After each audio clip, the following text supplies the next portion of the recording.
Oh my goodness, guys, that was way more of a faff than I wanted. But looks like we are we are cooking on gas now. My goodness, that's taken so long. I haven't bothered to redo the title because I've written it out on the phone in the wrong orientation like 10 times. Right. Oh, blimey, we haven't even got a thumbnail up. I wonder if it's too late for me to add a thumbnail. Looks like it's registered me. Can we do pop out chat? Because I'd like the chat to be... No. No, it doesn't look like I can pop the chat out. Oops, just got rid of it altogether. That's not what we wanted. Right, that will have to do, won't it? And let's not make the same mistake I did last time, where my man boobs were on display for the whole stream. We will be interrupted by a small human and my partner. This company keeps phoning me. They delivered me an exhaust about 3 days ago for the car, and they keep phoning me like, "Oh, you've delivered it. That's it. Thank you very much for delivering it." And I want to do a 10-minute survey on why you're the best people to deliver exhausts or whatever. Sorry, get me great big head in the way. Just hydrating. Let's have a little look. Right, looks like we've got about a 5-second delay. Back with the MEUS Gold Rush chassis build. We haven't run it yet since we did the link changes. We've got a much nicer portal configuration going on now. I'm not super happy with the pinion angle like that, but when I rebend the links, I can make sure that the links are lower than the axle. At the moment, we're definitely banging into the part of the U-joint there, but yeah, we'll fix that. We'll fix that when we make the links. I haven't ordered the brass yet either, but the brass will be getting ordered in the next day or so, and then we can deal with that. Right. So we're still looking to see if we can find some damage, and we're cleaning and re-greasing axles. That's what we're up to today. So I think I'm going to completely remove the front axle so that we can clean it, grease it, and look for damage on the ring and pinion gear. So let's do that. I wish YouTube gave you a little ping on one of your devices when someone joined the stream, because then I could just focus on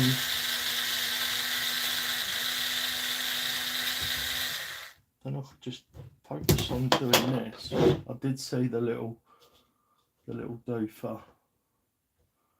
Right, we have got an empty tub. Excuse the flab. Right, we've got an empty tub. It's still hot, even though it's cooler. It is still hot, so it's a no t-shirt day for me. I don't really bother getting dressed. Oh, why did you do that? Good job these MEUS nylons are made out of a high quality material. If you'd have done that on a standard plastic axle, you would have ripped that straight out. It wouldn't have been the end of the world. We still could have done the things. What could we have done? We could have made it work, because we just put a nut on the back of that if it strips out. But oh, I've just done it again. Stop. I'll keep putting it on to tighten.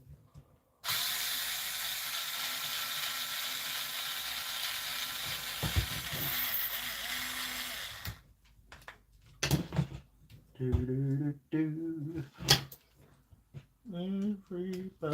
hurt. Has anybody seen the new video? Oh, I don't like this camera angle for getting my head in there. I keep ending up with my head in the shot. That is suboptimal. I wonder if there's a way. Could we flip? I know we can flip that, can't we? No, that flips there. Right, excuse me guys, I am just going to twist you round. I've got to wait for the stream to update. Oh no. Okay, yeah, that won't do, will it? Right, maybe we can get you going that way slightly like that.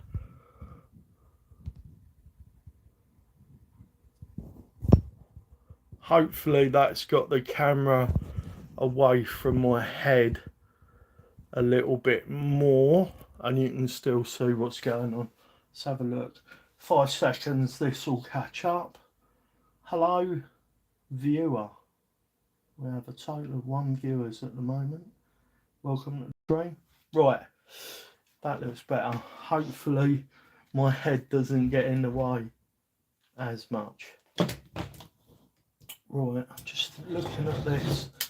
Oh, let's not lose the little spacers that come with the MEUS chassis build. I'm just looking. I think it's going to be easier. I'm removing the whole front axle so that I can have a look. Hello, Mike. Thank you very much for popping in. What are you up to? And what's the time? It must be super early there.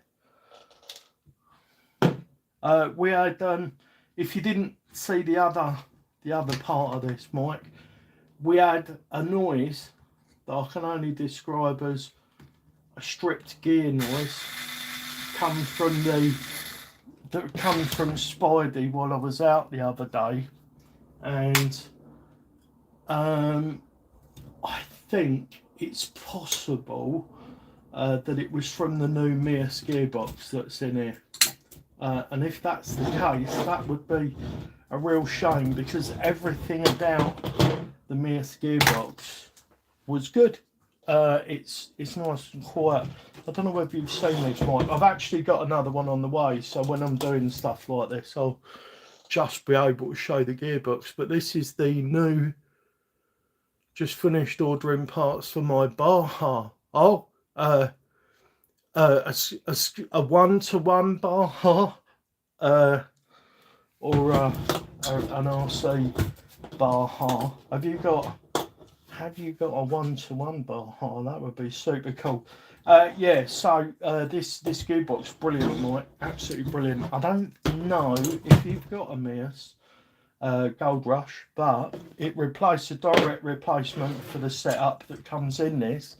It also fits the you've got a 1/5 Roven. I'm a little bit jelly. I am a little bit jelly, I'm not gonna lie. I wouldn't have the room for it. I wouldn't have any room to store that vehicle, but I would love something like that. Right, we're going to take the links off from the rear, and hopefully the way I've done this will allow for that. Yeah, so I was out. I've just done a video which is live up on the channel now. I don't know what I called it actually. What did I call it? Something about the gearbox, I think. MEUS LCG Spidey 3.0 or something it's called, the video. We made a fair bit of change to Spidey, and I wanted to share that in a video, and I also wanted an opportunity to take the opportunity to share. Oh mate, is that going to be a faff to get out? yeah, I wanted to take that opportunity to share that running. There's just something about two-stroke screaming at 22,000 RPM. Oh, you've got a two-stroke. You got like a Taylor engine in that, or something. I've got to be honest, Mike. I'm an old school. Oh, there we go. That's what we was trying to do. I am an old school motocross guy I was born in 1970, and just about quarter of a mile from where I lived. That came apart better than I thought it would. Let's just put Spidey over there out of the way. About a quarter of a mile from where I lived, there was a Checkered Flag Motocross Club. Oh my goodness, that takes me back. And you could smell the two-stroke from where I lived. No, I've got a Zenoa 32 that a mate ported the head. Oh, I bet that is lovely and spicy. The Zenoas are good, aren't they? I only really know them from from weed whackers and stuff like that. But they were definitely one of the better ones, I remember. Unless you're like talking Honda or something, I guess. Right. Yeah, so I remember the scream of the two strokes, the Bull Tarcos and Makos. What else was there? I mean, you had Honda, you had the CR500. I'm not sure if that was out when I first started going over there, because I'm talking like 1970, let me think, 1977, 78, something like that was when I first started seeing them. And I was born in 70, so I was like 7. I used to wander over there from where I lived, and I would spend the whole day there.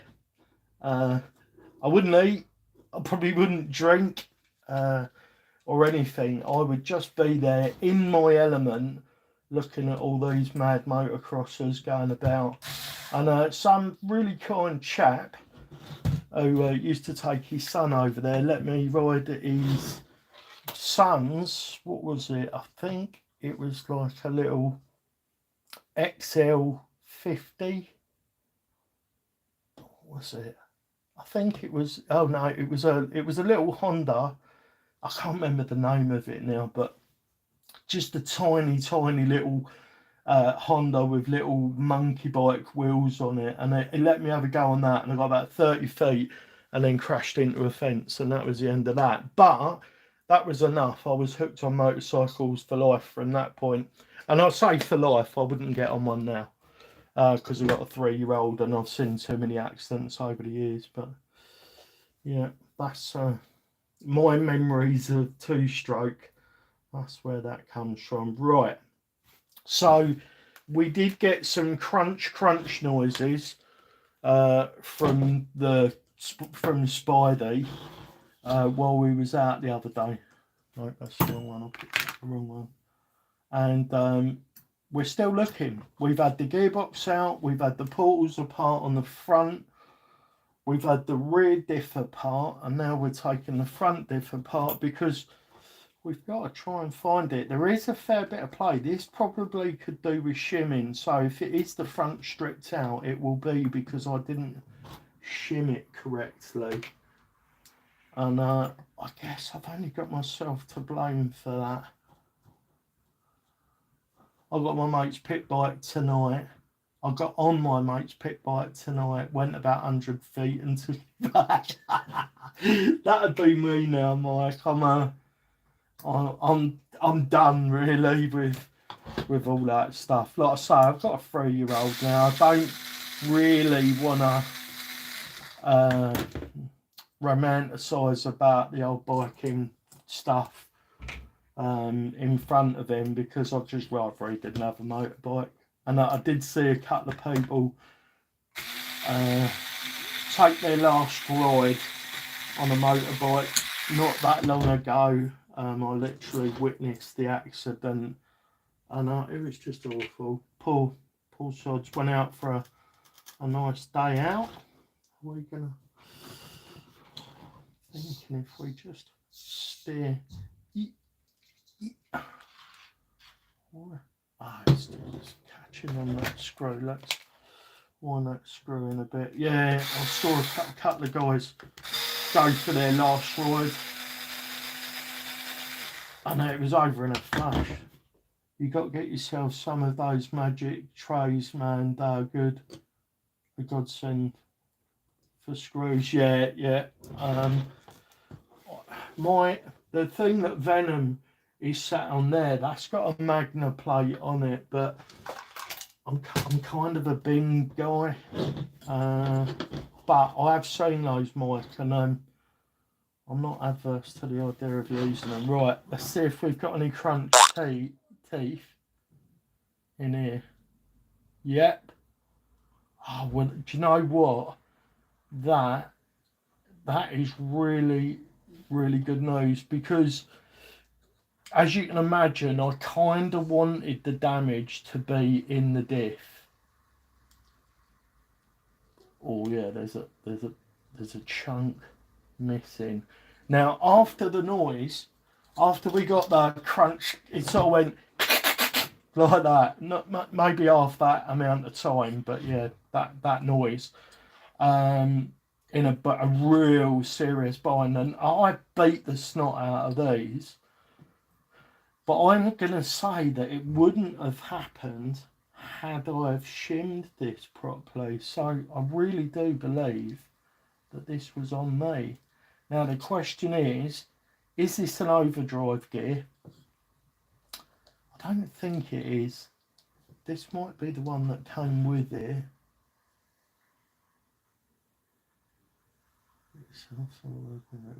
Underdrive time. This is the front axle, so it'd be overdrive, wouldn't it? All stock. See, we got 18% in that new gearbox, and I'm pretty sure I've got underdrive in the rear. So I think that's got us at about 30%. So I wouldn't want any more. So if I've got a stock ring and pinion, that might be the way we go. Right, I need a little hooky job. Where have I put those there? I don't know if I've got a little flat blade in here or something suitable for hooking that apart.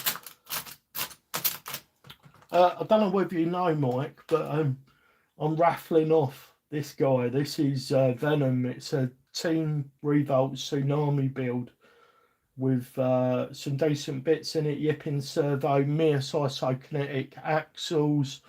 I've got a raffle going for this in a minute, and it's the raffle link is below most of my videos. I'm hoping it's someone that I know, either from my channel or from Mr. C stream, that wins it. Well, that's gone. Maybe I should have been. Oh, right, so this is a stock pinion. I can see on the end there it says 830, which is stock, isn't it? Oh, I've got to take that. You can tell I've New Zealand. It's all in, Mike. All of the. I didn't realise you was in New Zealand. That makes more sense. I was thinking that you were in the United States. Yeah, no, it's all in, Mike. It's all part of the raffle, the free shipping to anywhere in the world.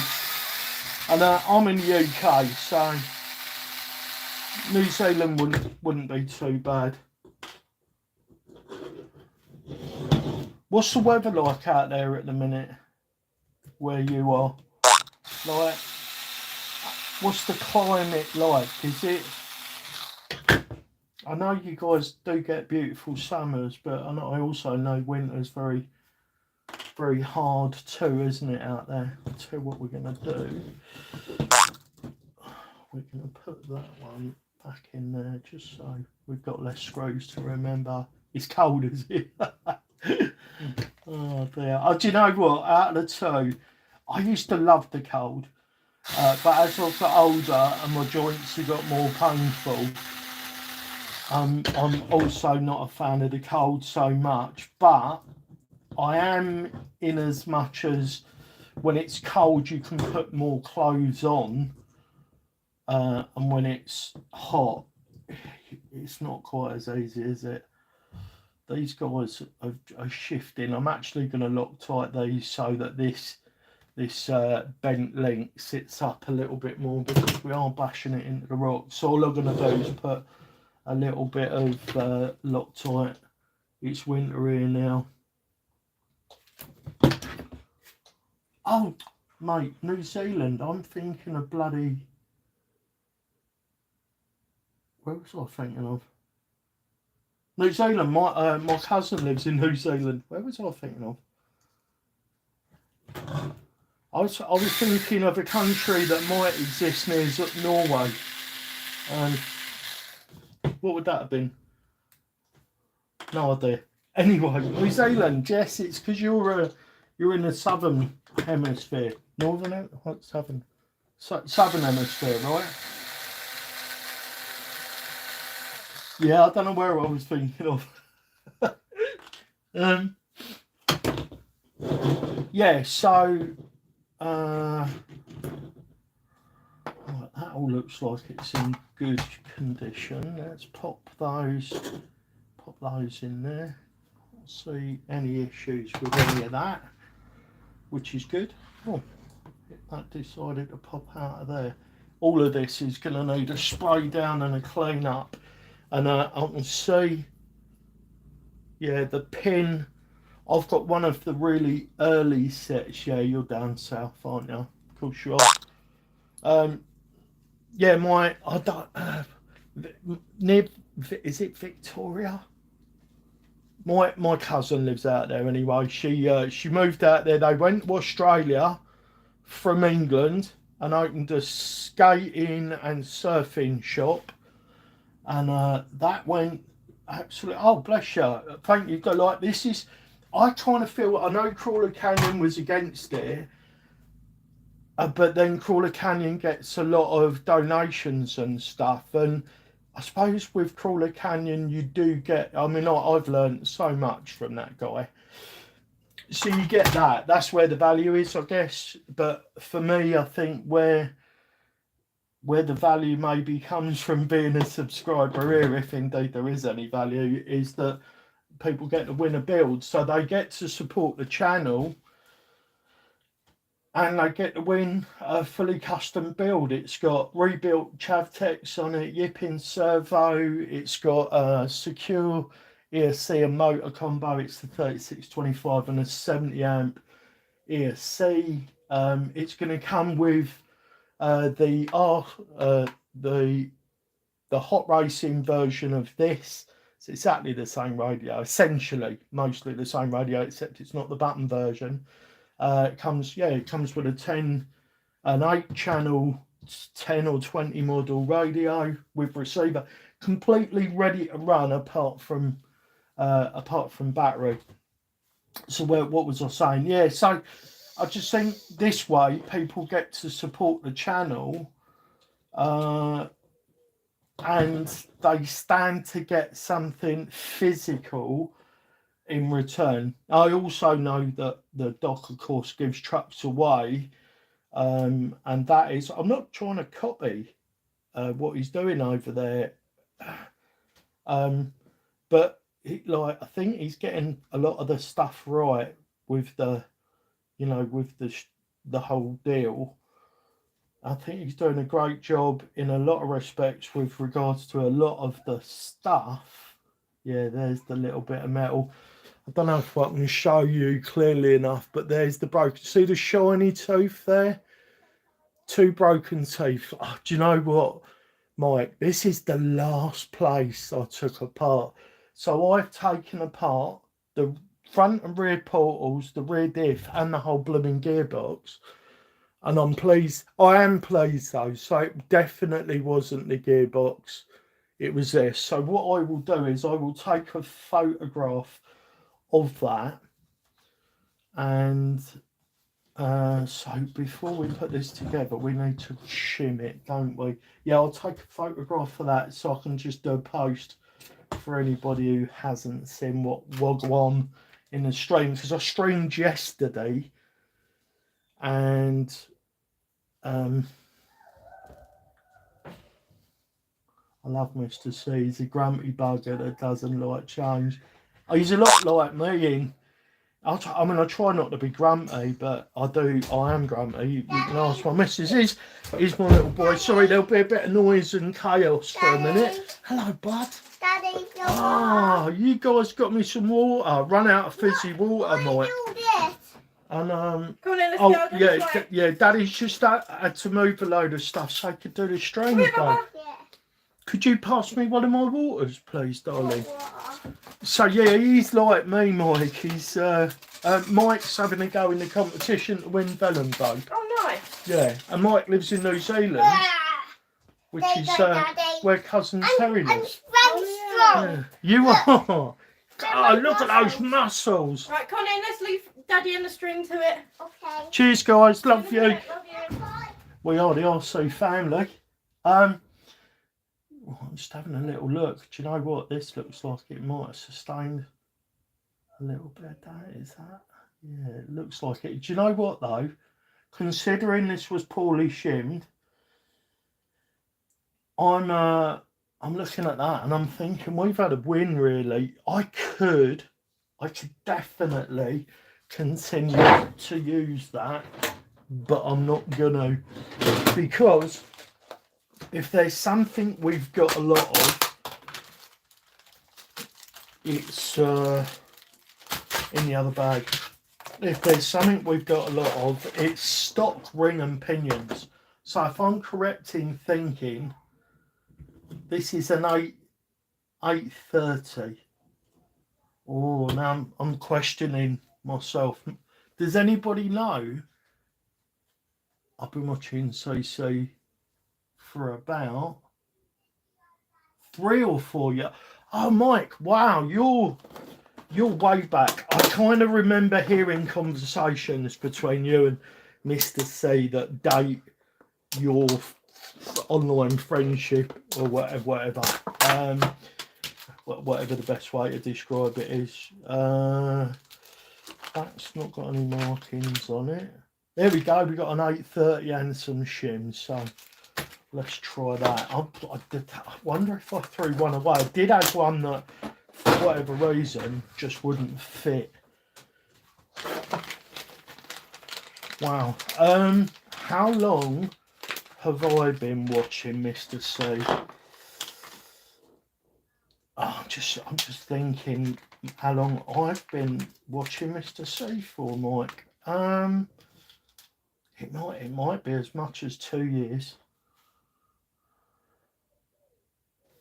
Right. This definitely looks good. We've got a C clip in there. That's good because the other one went. I was subbed to him before he had 1,000 subs. Oh wow, that's incredible. Absolutely incredible. Well, I am a noob in that respect, Mike. I think, how many subs did he have? 5,000 or 6,000, maybe 4,000, something like that when I started. And I remember how upset he was getting because he wasn't getting the subs. But something I've noticed myself, if you're not shilling for the big companies like FMS or FTX, not FTX, like Axial or Vanquish or any of them guys, if you're being completely, brutally, utterly honest about the products, they tend not to like that because they all drop the ball from time to time. And as a result of that, people then don't follow the channel. Those channels don't get the early access. I mean, thanks to subscribers like yourself, I think he does tend to get his hands on stuff because people send it in for him, which is fantastic. But if that wasn't the case, you know, it makes it very difficult. Like all of the stuff that goes through the channel here is bought and paid for by myself. And that isn't a reverse pinion, is it? That would be awful. It's not an arm, just making sure it's not a reverse one. The Blue Sky High Build series, that was what pushed me over the edge to get a crawler. So I got an MST, Blue Sky High, yeah. What a cracking rig. So that was the one that got you in, is it? Oh man, all I can think about is you winning Venom.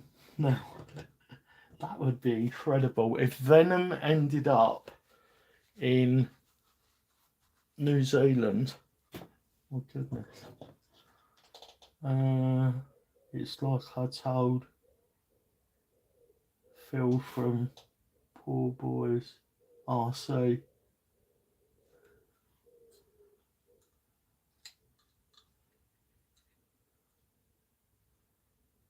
Oh, that might be. There's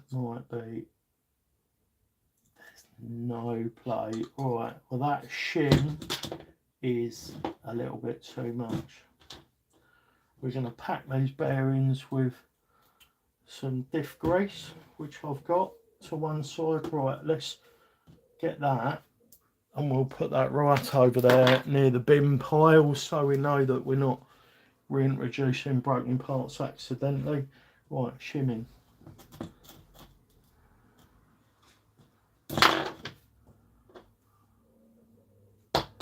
Yeah, that was definitely a little bit, I was a bit overzealous with my shimming application. We're going to need some more shims. Let's try this one though. There was no shims and it didn't have an incredibly huge amount of play.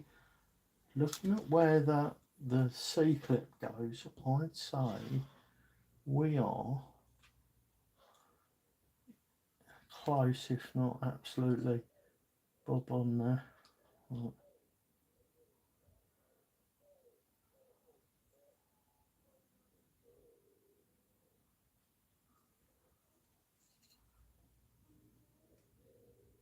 It's always going to be near impossible for a smaller channel to be able to be honest about pre-release products, because the big channels will say good things. Yeah, absolutely. And then you've got all the people that spent money on a thing that they like that don't want to hear bad things about the thing they bought. I think Crawler Canyon does talk about that in his videos. And yeah, not having access, because you're being honest, not having access to the new models also limits your ability to get reach. I'm going to have to go back and watch the Venom build series now. Yeah, there's a few videos out there. Maybe worth watching the last content because there have been some iterations. I'll grab Venom up in a sec. So whoever receives Venom, whoever's lucky enough to win Venom is that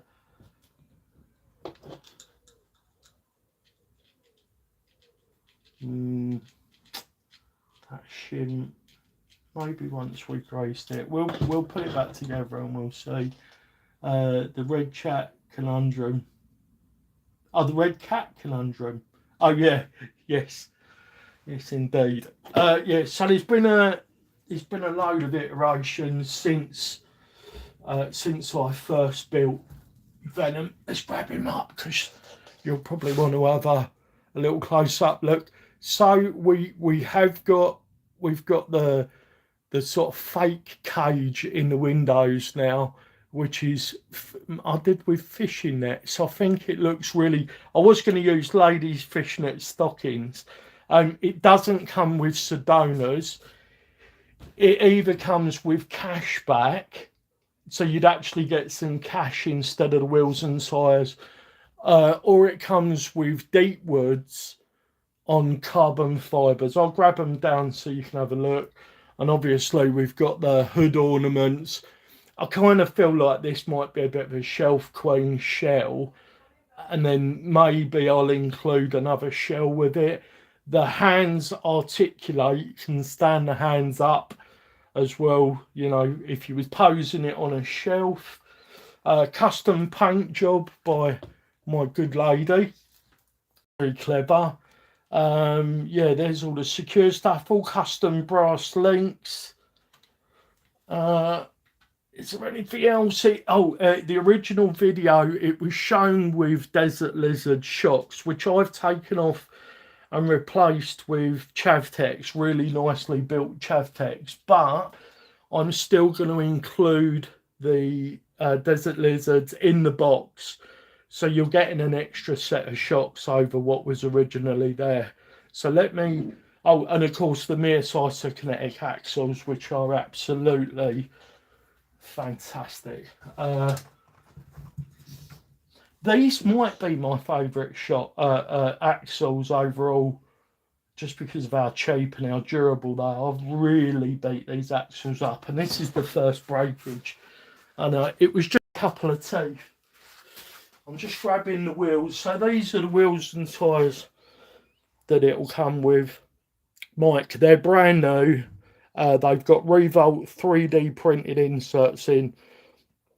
These are an incredible all-terrain tyre, and they do well in wet and cold. So if that's what you've got at the moment, I mean they're good all year round really, but yeah, these are good. They're not super heavy. Deep woods, I mean it's a Louise Champ, but it's also a deep wood, isn't it? So those are the tyres that they come with, or what I'm going to do is give the winner the cash back, and then they can fit their own wheels and tyres if that's what they choose to do. Right, let's have a drop more water, and then we'll put this back together. No, we won't do that just yet because we're going to pop some grease in. Endura diff grease. I'm looking for a non-RC off-the-shelf grease that I can use, and I'm probably going to follow the Crawler Canyon's recommendations on that. I know he has tubes and tubes of different grease which he uses, but doesn't he use like liquid moly or something in his diffs?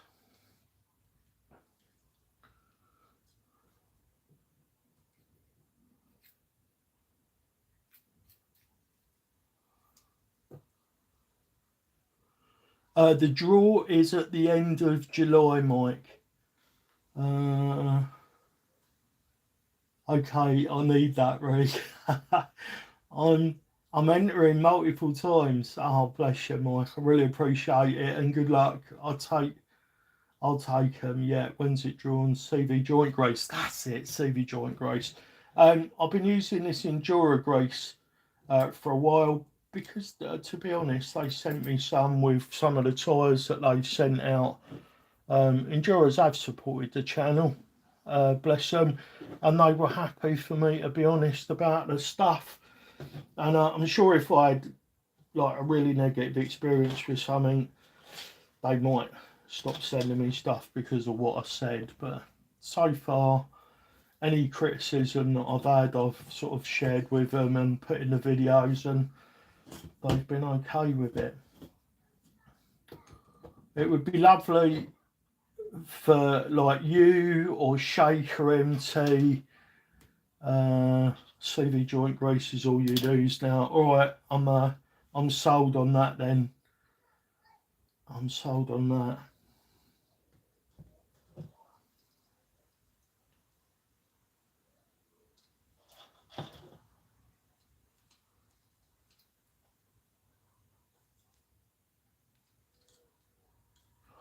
Can't work out if it's because I can't get a grip on it or whether I've shimmed it too tight. One thing I did notice, Mike, you haven't got a MEUS Gold Rush build, have you? Is the link to your raffle in your videos? It is, Mike. Yeah.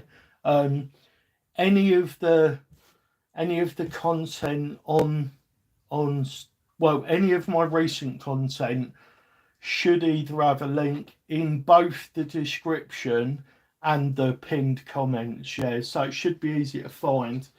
But if you do struggle, are you on Mr. C's Discord? Because if you do struggle to find a link for it, I can always pop it in there. I think this is too tight. Mike. Either that or it's just a really horrible. It's a really horrible ring and pinion. I don't remember that. I think this is just like a cheap AliExpress jobby. Right, so let's see if we can ping this one off without shooting it across the workshop. Because that other one is in another dimension. Now that'll be the upside down from Stranger Things.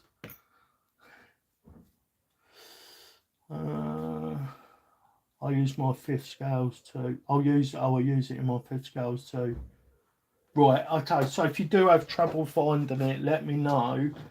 I'm sure you'll be fine finding it. It is in all of the most recent videos. It's in the built not bought the original video that it was in. Right.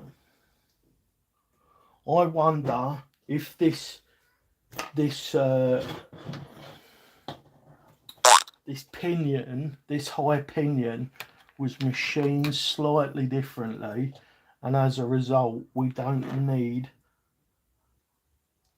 the shim for this. That's possible. What I should have done was dry fitted it, right? I should have just fitted it and not fitted the shim first. Oh, it's nice to have some company while I'm doing this. I really appreciate that. A lot of the time I'm in here, I'm just working on my own. I think because of the amount of abuse this had, that has got a little bit of play in it. And how thick was that shim? Yeah, it was quite thick, wasn't it?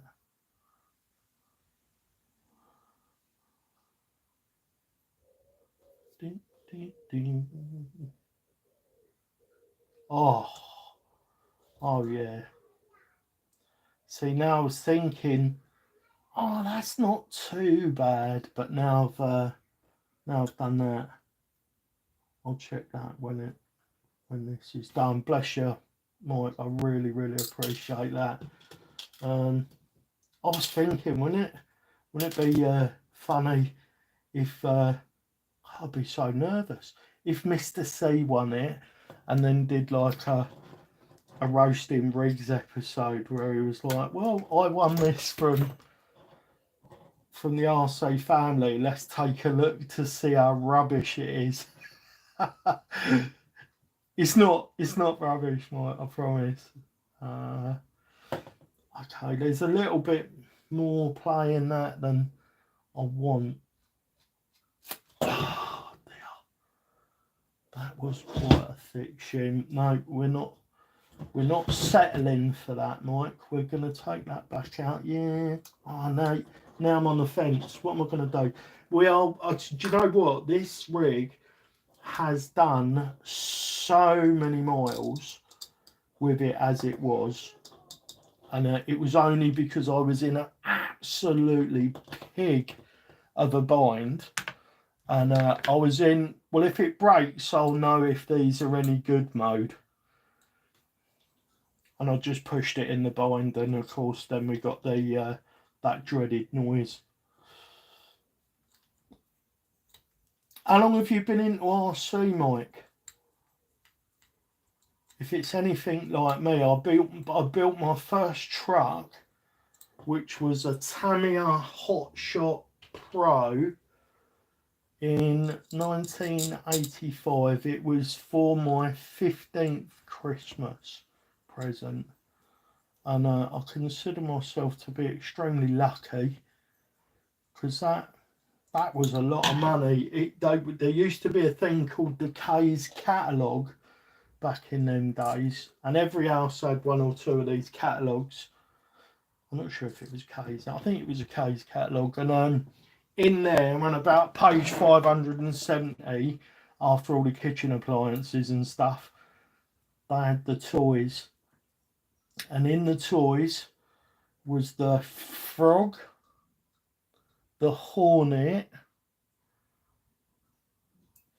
and the Hotshot Pro. So the Frog and the Hornet were the cheap options to get some mum and dads in.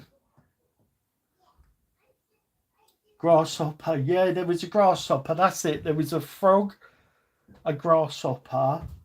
Daddy? Yes, darling. I eat all my chocolate milk. You ate all your chocolate? You had chocolate milk? My goodness. And chocolate. And chocolate? Yeah. Wow. Look, Daddy's on the internet, look. Yeah. Yeah. I've got to get on with this, babe. So I'm sorry, but I'm really proud of you for... You've had all your breakfast and you had fruit this morning, didn't you? Oh, what are you doing? Sorry. It's all right, babe. Go on, I've got you. Yeah, so there was a frog, a grasshopper, and a hornet. That's it. And the Hotshot Pro. And me being the kind of kid I was, I wanted the Hotshot Pro. It had just come out, and it was all singing and all dancing. There we go. Yeah, I think that little bit of play is going to be all right, Mike. And if it isn't, I'm just going to blame you. I've been pretty on and off with this. On and off with it, but this time I'm all in. Yeah, I think I'm with you. I'm with you all the way there, Mike. I had a period between sort of 16 and maybe 20 something where I didn't touch them at all. Then I got into 10 scale Tamiya with a TTA one or something like that, and I raced front wheel drive Tamiyas. Then I did the Tamiya minis at a club called West London, and I raced them for ages. That was absolutely fantastic, but we used to break a lot of stuff and that got a bit tedious. And then I went from that to 8 scale IC, and I did that for quite a time. Just while I think of it, this is a good time to show you what I did. For anybody, this is for anybody that's interested. This is the way that I've got the upper links set up on the MEUS. Try to get some light. Try to get some light in there. So I've got them mounted on the outside. Normally they mount in here, which is a bit of a pain to do. I've got mounted out on the outside with a 10mm spacer, and then I've got a long, I think it might be like an 18mm or a 16mm bolt. It's probably more than that actually, 20mm. And then I've got a nylock nut on the inside of there, just locking it all together, and that clears all of the motor situations that you're ever going to have on the MEUS Gold Rush chassis. And then this is just a little thin piece of carbon. There's plenty of room between. Get it in the shot mount. There we go. So there's plenty of room between the servo and the servo mounting system on the MEUS axles, and then I've got piece of double-sided sticky tape, the thick padded stuff. I've got it in the shop. This is the Gorilla one. So I've got a chunk of that on the back of the servo, which I stick the plate to, and then when you screw it all together, it squashes it down, and it provides me just enough room. I probably can't get my hands on one, but I use the little 650 and 850 3S in here, and the battery sits this way. Let me just grab one so I can show you guys. Sorry, I'm going to be putting my head in front of the camera. My Lifehouse safe bag. There we go. Right, let's put that there. So yeah, I've got really decent quality Velcro on there, and the batteries just sit there like that. Boom. Really, really nice and simple. And because it's suspended there, the motor's like here. It's like here. There's just nowhere for it to go, so it doesn't come out, and then boom, nice simple way. If you're looking for getting battery and servo on axle, this is a really slick little solution. And I can even give you the dimensions if you want to chop something up to do it. This is just for anybody that's interested. I hope you don't mind me sharing this quickly. Right, so it's 56 millimeters long, and at the widest point it is 40 millimeters wide. So what was that? Yeah, it's fit, or actually it might be a little bit more. It might be, we call it 55 because that'll just clear the motor better. Not that it hits the motor like this, it doesn't. And 40 mil wide, yeah. And this is like 1 mil. Yeah, it's 1 mil carbon fibre. But you could do it out of anything, a bit of Kydex or fiberglass or something like that. Really, really good. And in the recent video that I made and uploaded yesterday, you can really, really see the difference. Everything had improved in terms of stability, side hill, just everything. Spidey was so much better behaved. Right, let's put the lid on my grease while I think about it. Thank you, Mike.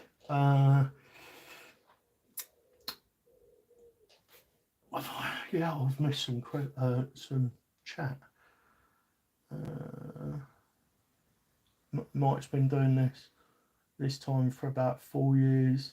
I'm getting a hot shot next week. No, that what, like the renewed version of it, like direct, like a new one, or you getting an old one? I built my Hornet and Frog years ago and haven't had time to play with them, and getting close to spending a bit of time with the old RCs. I'm glad to hear that, Mike. Fred, I was a big team associated guy. Do you know that's one of the rigs, Fred? Sorry, welcome to the stream, by the way. I'm sorry I missed your comment. I was doing things. I've never had a team associated.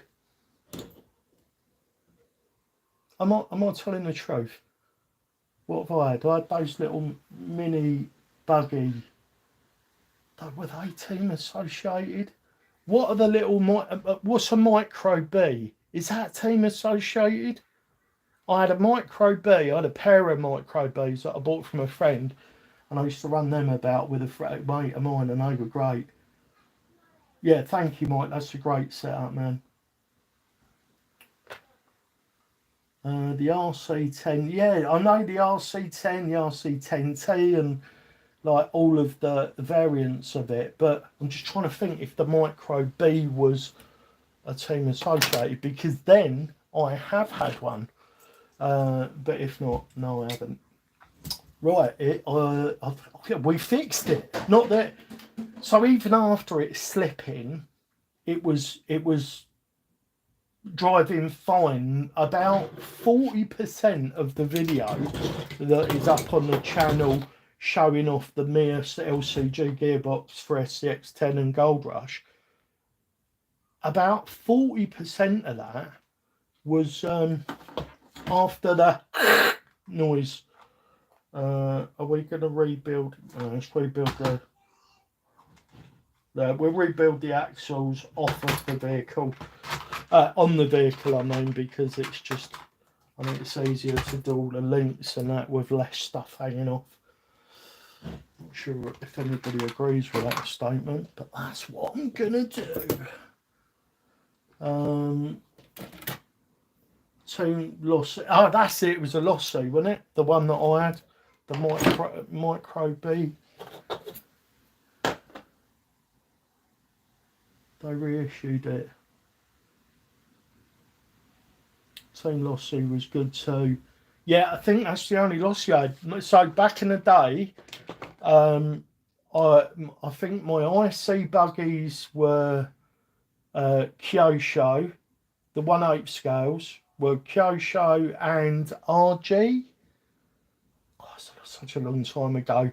All of my Tamiya's. I used to do Pancars as well, but the little Mardave minis, we used to do them, race them indoors on a Friday night on an oval track, which was inside an old windmill. In the base of an old windmill, this old place, a place called Farnborough in the UK. My goodness, memories. Misty coloured memories. Yeah, Koi Show was also very nice. Yeah, but Koi Show money, right? I always thought I'm never going to own a Kyo Show or Koi Show or whatever, however you prefer to say it.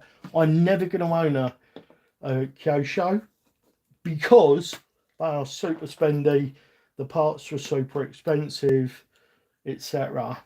And my mate was selling one really cheap, and that was it. I was in, and there was a guy. We had one of the very high up. I think he might have been like running for world champion at some point. I see guys at our local club at where was that? Maidenhead or Denham or somewhere like that. I can't remember now. And I bought one of these factory engines and put it in my Kyosho, like a 3.5cc super tuned factory engine, like the factory guys had worked on for him. And I remember I got a really, really good start on the straight, and I was with him all the way down the straight. He made a tiny little mistake on the top corner. Oh yeah, no back speed controllers. And I got past him, and then for the whole straight, because this was so fast with one of his motors in it, I actually managed to stay in front of him. But then the skill on his part and the lack of skill on my part become very obvious, because I didn't manage to stop at the end, and I nearly hit the marshal. So I just couldn't stop. All I cared about at that point was staying in front of him for that one straight, because it was definitely the only time that had ever happened. Yeah, so that was fun. That was fun. What have I missed? Nice. That should hold. Great. That's a great setup. Yeah, Lossy reissued it. Team Lossy was good too. The JRX2, JR Propo. Yeah, you don't hear them now, do you? Like when you can get a radio from MEUS like this. This is the ME10B. You can get a radio like this, all digital, super tunable. You know, it's got 2 twisty knobs, a 3-position switch, and a momentary. Holds 10 or 20 models, and it's 8 channels, and it comes with an 8 or 10 channel receiver for 40 quid.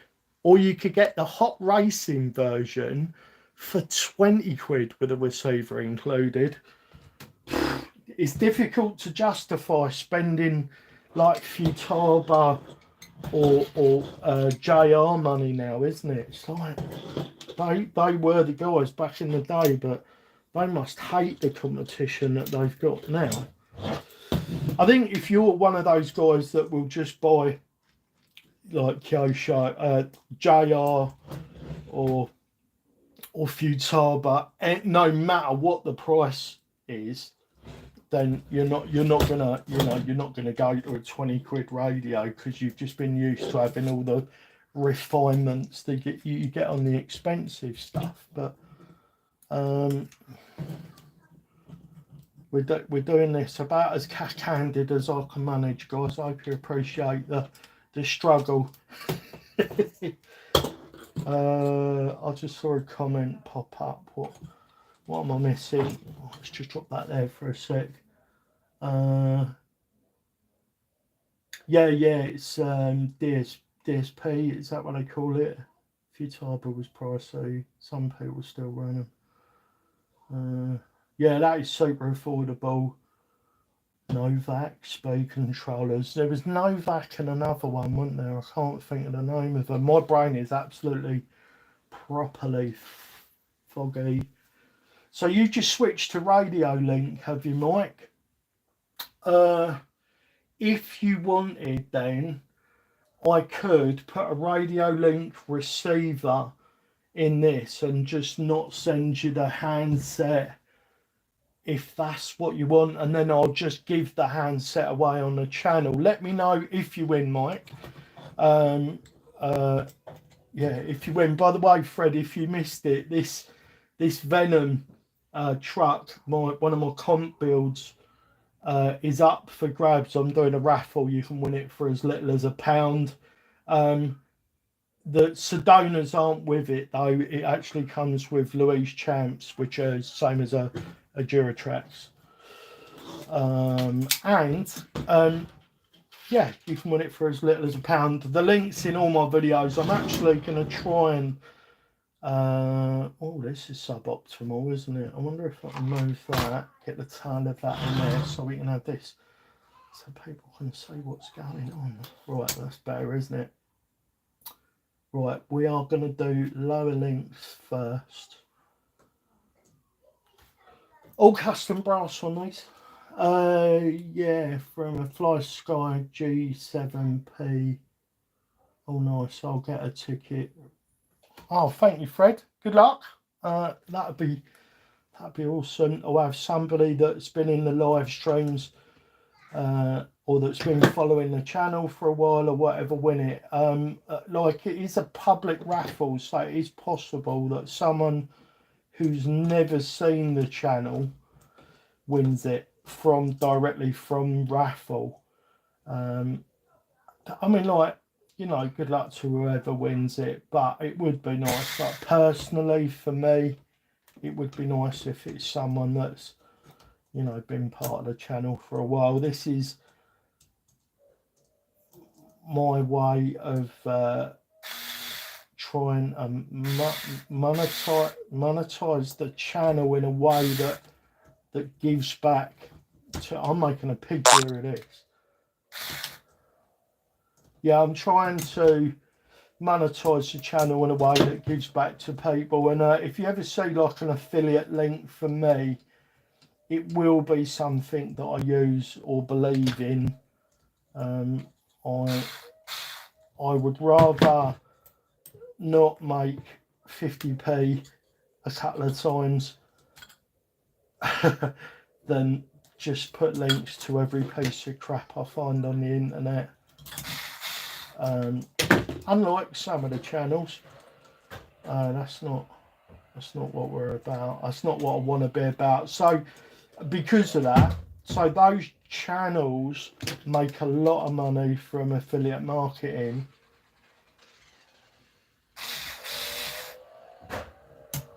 Oh goodness.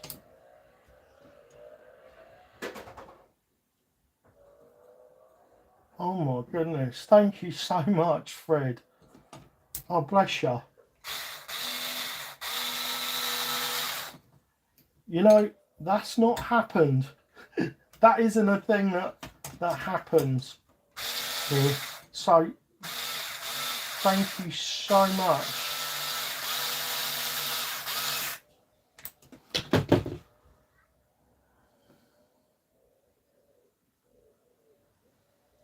Exacto knife blades on me. Do you know, that is something I definitely need. Thank you so much, Fred. I don't know what to say really when people do that other than thank you. Like, the struggle is real. It really is. Being able to fund this. I'm actually trying to build a business off the back of this so that I can do it full time, and that should enable me to spend a lot more time with my family. We are the RC family, and family's super important to me. I've got a little 3-year-old, and so this is one of my products. These are chunky links. Let me just hold them up into the shot. These are my products, chunky links. So these are this is a full set for a TRX4, and I don't know if you can see there, but they sparkle like jewellery. These are 8mm. These are the super chunkies. So these are 8mm. All of the lower links for a TRX4 Sport, except for the front steering link. This is 7mm. And I'm hoping that I'm going to be able to sell enough sets of these and a few other products. I'll make custom links for this, the UTB18, and so on. And I could always do custom links for people if requested. But they're like jewellery. They actually come in a jewellery box. And I use all high quality carbon steel set screws and stuff in, and someone said to me a little while ago, oh, they're brass, they'll break. I'll be like, mate, you've got to hit these with a sledgehammer to break these. The M4 carbon in the TRX4s. Yeah, that is just not going to break. You might break a rod end, but you can break a rod end on a titanium link. Doing this on camera is a lot trickier than not doing it. Hello, darling. Sorry, my boy's here again. Hello, Neo. What's up? Why is it not going? Why it's not going? This. Oh yeah, because this light is just trying to turn the light on and off. Because this light over here is on this switch over here, babe. And if you turn it off, everybody won't be able to see us. I just wanted to say. Right, so that's in there. I'll tell you what, getting this all to fit in here, and I wanted the front end quite short on this. It's not a rig you can have a really short front end on without having like a little stumpy motor in. But yeah, getting it all to fit was quite a job. It really was quite a job. Let's get these links in the right spots. Make sure that is going to go through there. Right, so let's attach the shocks.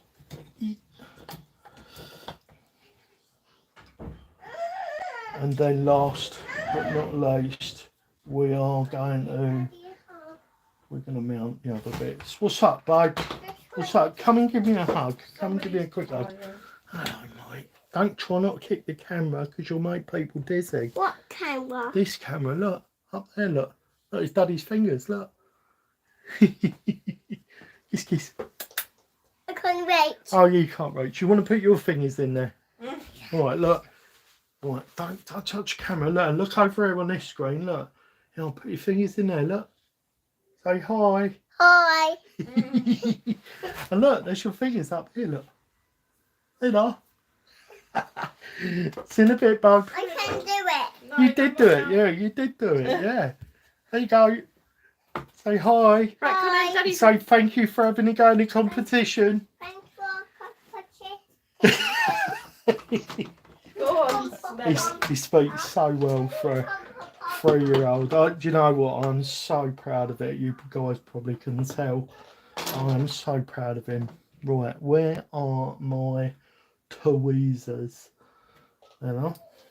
Right, let's get that one out and that one out. I don't know if there's a better way to do this. So there is a lot of space in the bit where you mount the shocks. So MEUS' solution was to give you these little spacers, and I'm okay with it, but it would be nice if there was a slightly less janky way of doing it. Thank you, Fred. He's such a good lad. Honestly, I'm so proud of him. We have been incredibly lucky. Just so blessed. Right, so we want that in there. Do we want it in there? I suppose we could just go over there, shouldn't we? Right, sorry, I'm just working out where I'm putting my, don't tell Mr. C, I'm working out where I put my negative springs. I know he's not a fan, is he? Right, so we want that on the inside then. Yeah, we do. Sorry, guys, just my brain is going round.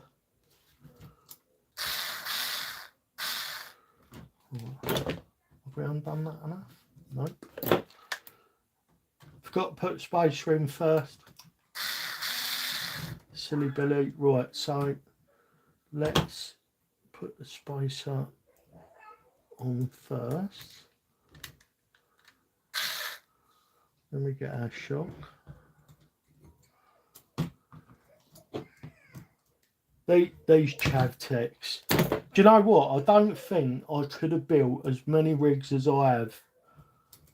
And how many have I built? Spidey, Gladys, Venom, Hulk. About 5 or 6 rigs. And then there's the RTRs that I've had that I've also switched shocks out. The only rig I haven't changed shocks on. Oh, do you know what? I'm just noticing, guys, that I'm doing the back. I've missed these. When I put the rig through it together yesterday, that's the trouble with being, well, not the trouble, it's one of the things that happens when you're like hands-on dad. These were on the rears. I can see the other spare pair there. Oh well, this needed doing. I'm bloody glad I accidentally got hold of the wrong end of the vehicle.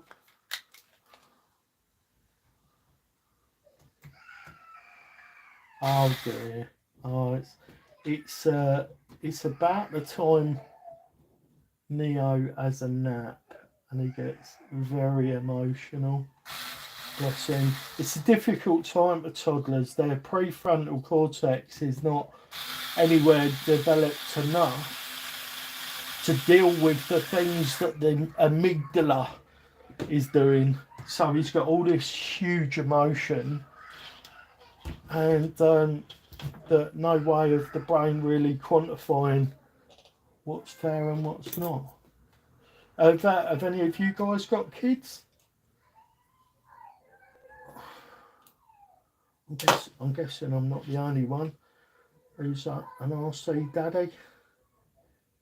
I'm hoping and praying. He loves his RC stuff at the moment, and I know he'll go off it at some point. You know, when he discovers other things. But I'm hoping and praying that he becomes my little. Oh, I'm sorry to hear that, Fred. Do you know, I was 52 when I decided with my partner, well, I agreed with my partner to try and create a life. I wasn't having kids. I was dead set if you'd have asked me 5 years ago, I say you having kids, I would have given you an unequivocal no. No intention to have kids.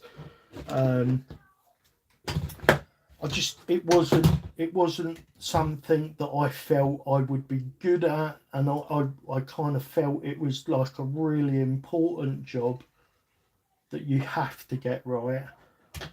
And I just didn't feel like I was the right guy for the job. But I told my partner, who was dead set on having kids, that I'm worried about these things, and she assured me that she would, you know, help me with the things that I was worried about if, you know, if I would reconsider.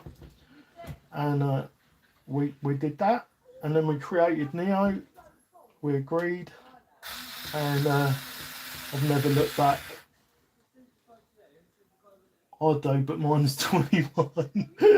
Lisa's only 27 as well, you know, so she was young, a lot younger than me. Her biological clock was doing what it does, and I was a fireman. My goodness, Mike, how do you deal with that? I mean, I guess I'd be super proud if Neo was a fireman, but that must be terrifying. Like, I don't like seeing Neo on the ladders at the park. My goodness, you're 51. Oh, Fred, but you got all the time in the world then. I didn't start till I was 52. You got a year on me. Jokes aside, like I get why some people don't. I think some people just haven't met the right person. And Lisa's a brilliant mum. She was very, very into the idea, and she promised that she would, you know, have my back or have Neo's back if I was struggling physically or mentally to fulfil my duties as a dad. And thank goodness everything's gone to plan. If you have a wonderful woman, then it's the best thing in the world. Yeah, I'm for definite. I mean, there's a lot of people out there that definitely haven't been very lucky with regards to meeting the right person, and for those people, I really feel for them. I have been blessed. My late wife, died at 20. She was 27. That's weird. She's the same age as my current partner. So she died at 27. Really out of the blue. She had some cosmetic surgery done which caused epileptic fits. And then one day she had an epileptic fit and she didn't recover. Terrible. She was here 1 minute and gone the next. And then I thought, I am never ever going to find anybody. I'm never going to settle down again. I've got to be honest, there was a part of me that was like, I don't want to love anybody because it hurts when you lose them. So that's where I was for a long time. And I was pretty depressed. And then Lisa came along. And now we've got Neo. Seth has always wanted to be either a soldier or a fireman, so definitely. My goodness, what's wrong with him? Why would you want to do those things? See, for me, I'm living with undiagnosed neurodivergencies. So I've either got Asperger's or something like that. And I just couldn't do the army stuff. Being shouted at triggers me. And it would be like the worst thing in the world for me. It's 4 a.m. here in California. You're in California, Fred? And I must get some rest. I'm very happy that I came across your channel. Never give up. The hard work will be well worth it. Good morning. Fred, bless you. Thank you so much for the $10 and a kind words. I'm so glad you found the channel as well, and I think we're going to be doing lives as a regular thing now, because I'm in here doing this on my own otherwise, and I've really enjoyed your company. I really appreciate that, and I don't want you guys to ever feel like you have to donate stuff like that. I kind of almost would rather you had to go in the raffle, because then you know you could win Venom or whatever. But I don't want that to come across as ungrateful, because I really do appreciate it. I hope you have a super duper rest. How come you was up so late, Fred? Like 4 AM. Bit of a night owl. No, I suppose if you haven't got kids waking you up, that helps. Oh, what a lovely thing to happen. We're getting close. I'm not even sure if we can shot it. I will be working on this camera angle over time, guys, and I kind of feel like everybody who has come after Mr. C at Crawler Canyon has adopted his camera angle, but I guess through the iterative process, I'm sure Mr. C has slowly changed his camera angle over time to achieve something that works like this. I actually feel a little bit choked up about the donations.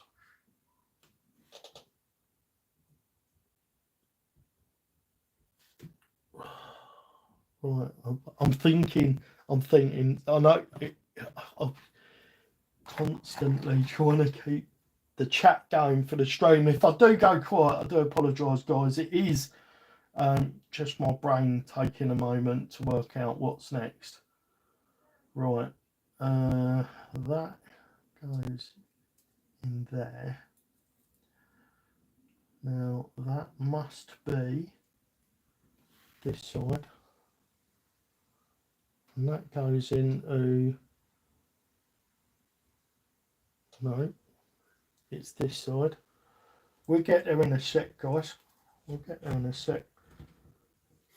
That goes into nylon. I'm just trying to work out if I need nylock. I don't. I have been messing with mostly aluminium axles lately, which do require a bit of thread lock, but these are not, as I said earlier, guys, these have to be my favourite axles. And then next it would be the MEUS Isokinetics. Let's get the other side in, shall we? I beat the snot out of these. I beat the absolute snot out of these. Is everything going all right with the stream? Let's have a little look.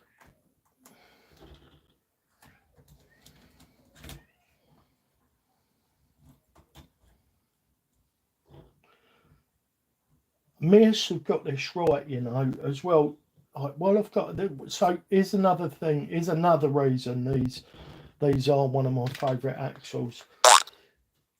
So on like the TRX4 and other axles like that, I think the axial AR44 portals as well, the bottom of the C-hub is underneath the bottom of the portal, which means the portal's higher up, so you get much better dropout, or you get the same dropout without having clearance issues. I've made a pig's ear of explaining that, haven't I? Oh no, come on now, it's 10, we're going to break stuff. So yeah,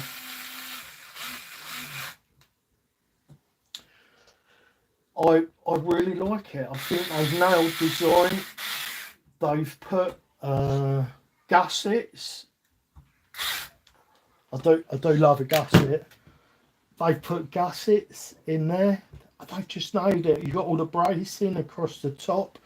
The servo mount set up that for the servo and axle is also really nice. Oh, look at that. I do. Do you know when I used to watch? Thank you, Mike. Do you know, watching Mr. C's videos and watching the way his vehicles used to set down, I was thinking, oh, one day people will be watching my videos and go, oh, I like the way that vehicle sets down. Mine doesn't do that. But it's not. It shouldn't. I shouldn't say that without acknowledging the impact that Mr. C's videos have had on my my build competency.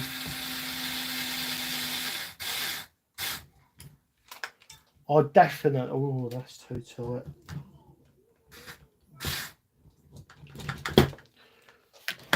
We snugged her down a little bit too much. That's still binding a little bit. Let's do it with the.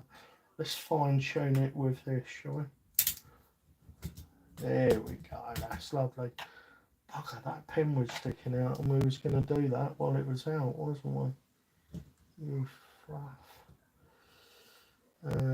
So what we're going to do, we are going to pop a little bit of thread locker on that. We're going to give it a little tap.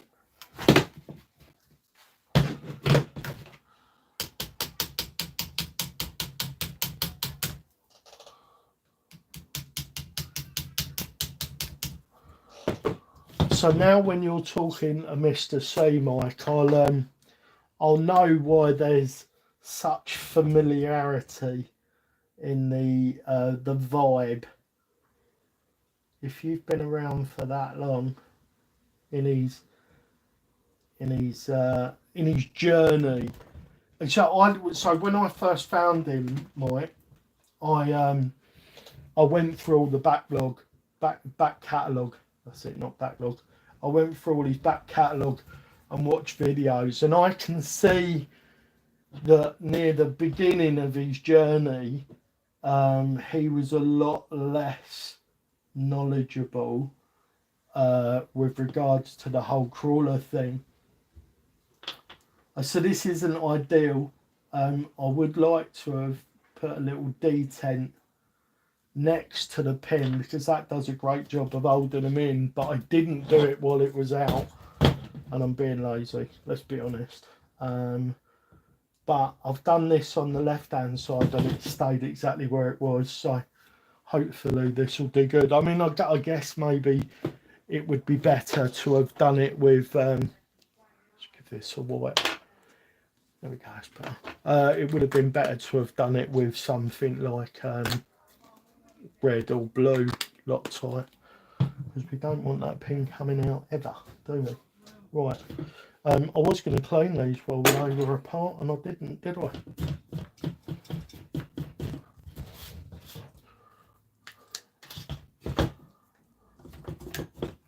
We didn't give them a clean. They weren't too bad actually. This isn't a rig that I intentionally take out anywhere when it's wet. So yeah, this isn't a rig that really goes out in the wet weather. Is that come loose, or is it just playing? These yipping servos. Oh, it has. It's come a little bit loose. Right. On that note, we will pop a tiny bit of Loctite on there. These yipping servos, Mike. These have been so good. I haven't got a lot of experience with the other decent servos that Mr. C recommends. I have never used a Flash Hobby or the AGFRCs or anything like that. I know there's some really good servos, but I was looking for a decent BEC powered servo that was promising to be powerful enough. And we don't need 70 kilos, do we? We need, you know, what do you really need? You need like 35, 40. Maybe on something like this with servo and axle, you need like 35, 30, something around there. And that got rid of the slop. So this servo has done a ton of work, and there's barely any slop in it at all. So good job, Yipping. Yeah, so these Yipping AK70s, I think I bought a pair last time, and they were 20. What were they? They were £27 a pair. Oh, we've got an internet. I hope we haven't dropped frames there, guys. I just noticed that the tablet has decided that it's not entirely happy for the minute. Right, so what did we want to do? We wanted to raise these up ever so slightly, didn't we? Remember before, these were ever so slightly tight to get in. These, whatever these hollow balls are, pillow balls, hollow balls, they are ever so slightly on the tight side.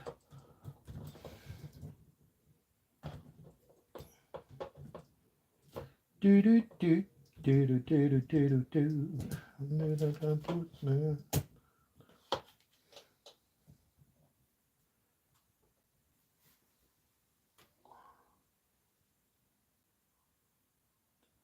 Let's refresh that. Oh, the tablet isn't looking happy. I'm relying on you guys. As you can see, the tablet's freaking out. The stream is kind of saying it's happy right now. There should be a way to check the stream quality. Is this it? Nope.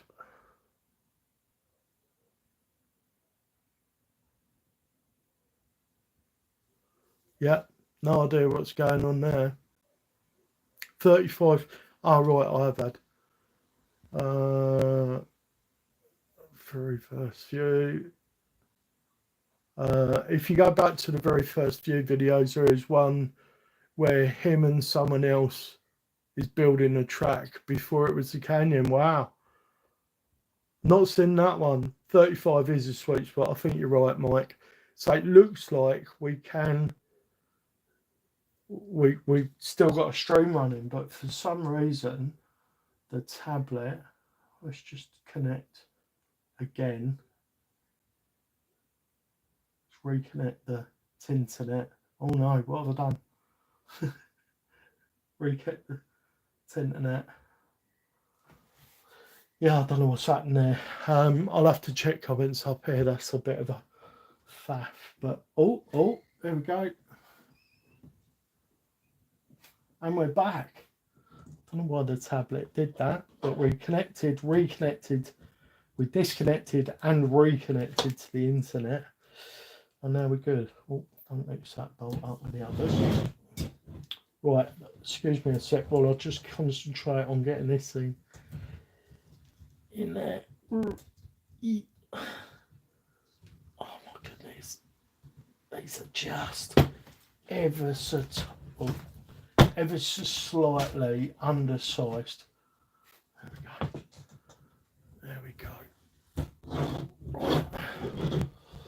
Just need to manhandle this properly. I'm not sure if I'm doing it in shot, guys, but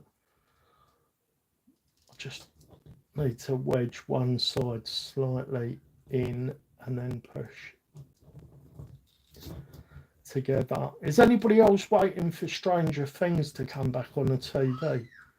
Is that something you guys are into? My partner and I, Lisa, we've been watching all of the old Stranger Things, and she said, do you want to watch them all? And I said, you know what, let's just watch the last one or two, or maybe the last season, just so we know where we're at. But we didn't. We went right back to the beginning. I realise I'm doing this whole thing out of shot, and I'm so glad we did. There was so much that's happened that was joyful to watch.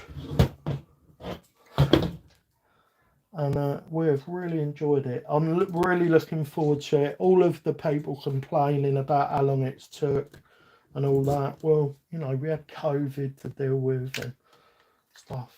Someone made a comment the other day, well, you know, they're all going to be like university age and all that. I don't think it really matters.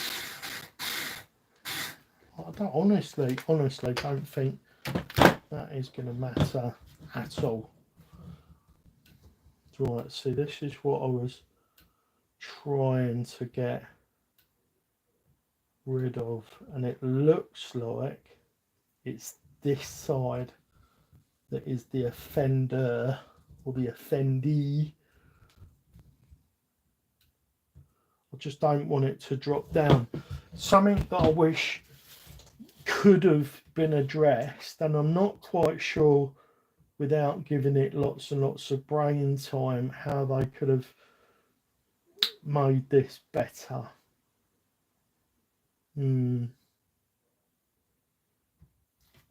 I think this is quite low. I can't remember what rig it was that I was messing with the other day, but it had an incredibly low setup on it. If I can bring, let's bring our chap into shot. I bent it down because I was holding it. So this, your new rig, Mike. Yeah, so it does that as it swings out of the way, it goes behind it. So this is really nice and high, which, you know, means it gets hung up a lot less than other setups. I wish that it was possible to do something like that. 2 years until the next season. There would still be 2 years until the next season. Yeah, Stranger Things after all.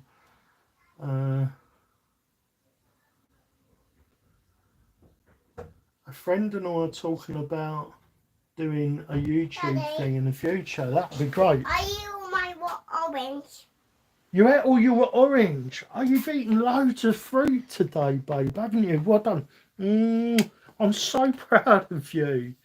I'm so proud of you. Yeah. Yeah. Sorry, one sec, guys. And now what are you doing? I'm just in here, but really wrong. See, the thing is, Daddy's got to focus this direction. Hi. Hi. Daddy's got to focus in this direction because I'm putting Spidey back together. Why? Because I've just taken him apart. He had 2 broken parts. Look, let me give them, I'll put them on a towel and then you can have a look at them. This is a high ring and pinion. Is it? It's called high pinion, and this is the ring. This is called the ring, Can I touch and this is called the pinion. Mum, Mummy, you'll need to wash your hands now, babe. Don't put it on your t-shirt. Yeah, I'll wipe it on there because it's all greasy. See, this is that's the ring, and that's the pinion. What is it? It's pinion. Yeah, that's the pinion. Yeah. Mummy. He needs to wash his hands, baby. Just come and touch ring and pinion. Oh, I'm sorry. And that's all right. Come on, buddy. That's all right. Sorry, guys. Sorry. That's all right. That's all right, babe. I'm sure nobody minds Neo popping in and getting featured. So, what are you A friend and I are talking about doing YouTube thing in the future. So, what regarding, Mike? Is that the correct way to ask that question? So what are you going to be doing? You're going to be doing a YouTube thing to do with RCs? You're going to be doing it to do with something else? We're talking about just live streams with guests at this stage. I think that'd be fantastic. I don't think anybody is getting it right. Now, I know like Harley Designs and all that are doing it, but I'm not entirely sure they're getting it right. I forgot to put my negative springs on, didn't I? Damn it. Are you? I wonder. No, babe, honestly, it's absolutely fine. We'll be leaving shortly. Okay. and I'm not taking keys because I'm going for a walk. Right. So, would you mind, sorry viewers, to just unlock the car when I get down there? I'll tell you what, babe. Grab your keys Yeah. and just unlock it, Yeah. and then when I'm finished, So what, don't worry, I'll take a bag. I'll take Lisa's bag with me, and I'll just put them in the side pocket. Put them in the bag. or just unlock it and leave your keys here. I'm not going anywhere. I know. I can still put them in the bag. Can't Oh, babe, thank you. Yeah, I need to stay focused on this, otherwise I'll be driving down around the RC course and stuff will fall off. Yeah, you don't want that happening. Not really, no. Alright. Cheers, babes. There we go. Let's just wipe a little bit of that off.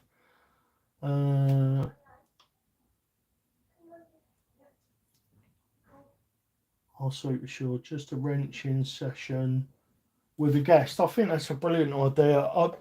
I don't know if I'll ever do like shared stream sessions.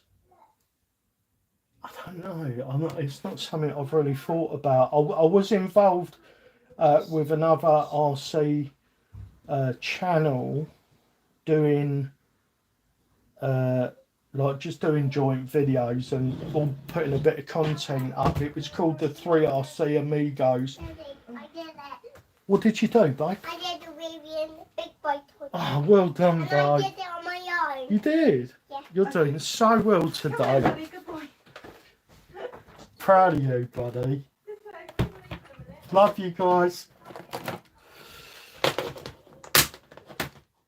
Yeah, and what happened? So I've got to be honest, I don't even really know what happened, but all of a sudden it was the 2.5 Amigos, and I wasn't able to upload videos anymore, and I don't know what happened.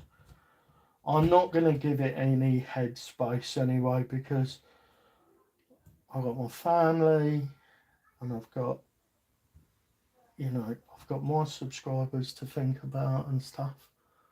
When we're up and running, we'd love to have you as a guest, mate. Thank you very much, Mike. I would be honoured to be a guest. I don't know, you know, how much I'll be able to bring to the party. Now, I was thinking about this the other day. Now, I wouldn't consider myself anywhere near as knowledgeable as Mr. C. Not even in the same ballpark. Not even in the same country. But one thing I do know a little bit about is filming. I was a professional. I was a professional photographer.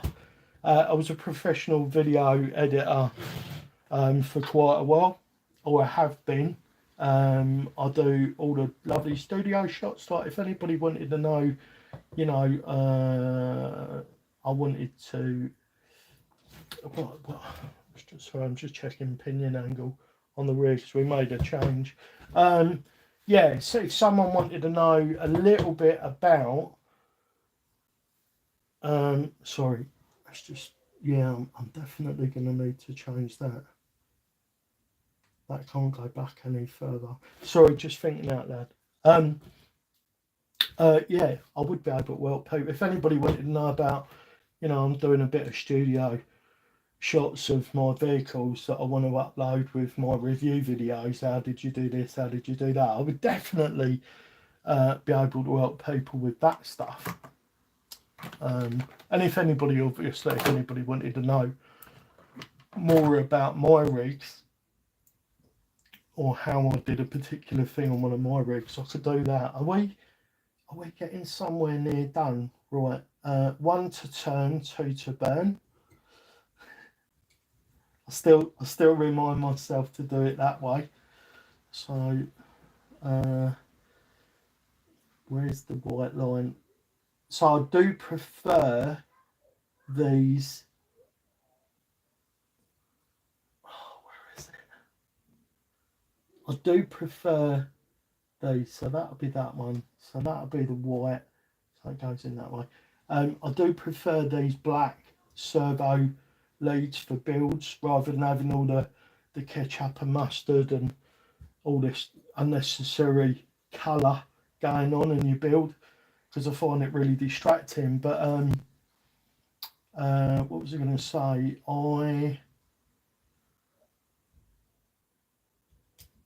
I do find them hard to see which one. Do you know? I've just had no idea. I've got a silver pen. I could just mark one side of it with a silver pen, couldn't I? When I first get the servo. Boom. Right. I don't know if that is that going to hold it down.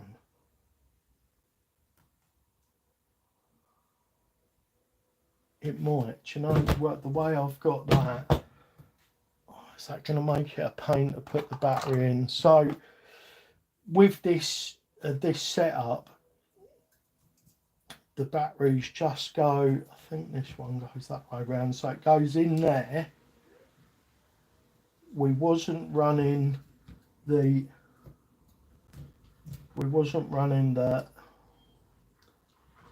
band in here, so that is definitely impacting it ever so slightly.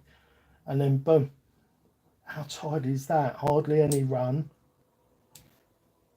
Lovely, jubbly. I'm thinking 3 guys working on RC and talking. Fantastic, absolutely fantastic. I'm looking forward to seeing that. I wonder if you can ever get Mr. Canyon on.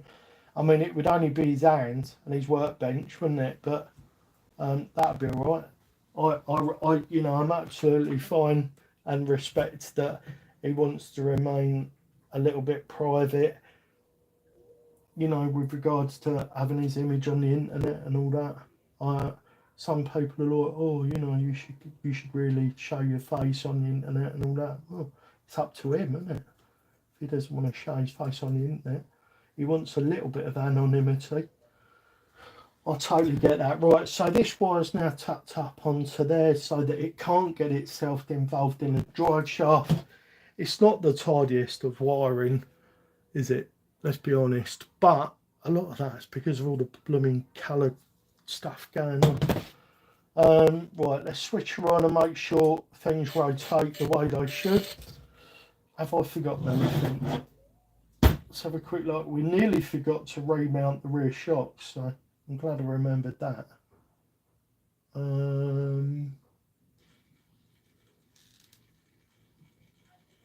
It's so quiet because we've re-greased everything.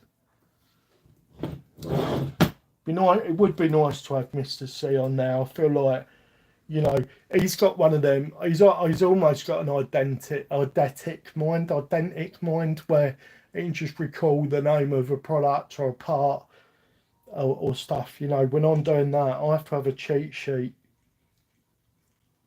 That's on. Look, can you hear it spinning? Only just, right? Oh goodness.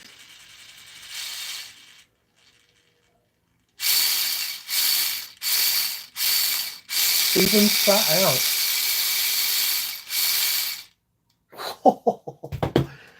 It is so good, guys. Like, we've definitely taken Spidey up a notch. Right, let's turn him off.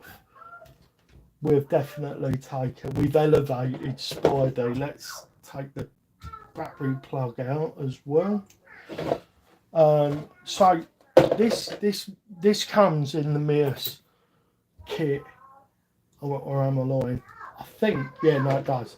This is part of the MEUS kit, but it comes with like 2 little knurled pieces which do the job fantastically well, but let's get that on. What have I done with them?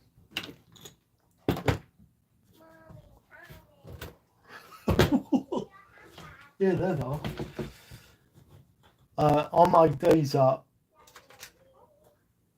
and the colour is irritating me. Daddy. Bye, buddy. I'm going now. Say hi to Connor for. Hi, Connor. No, say no, Connor.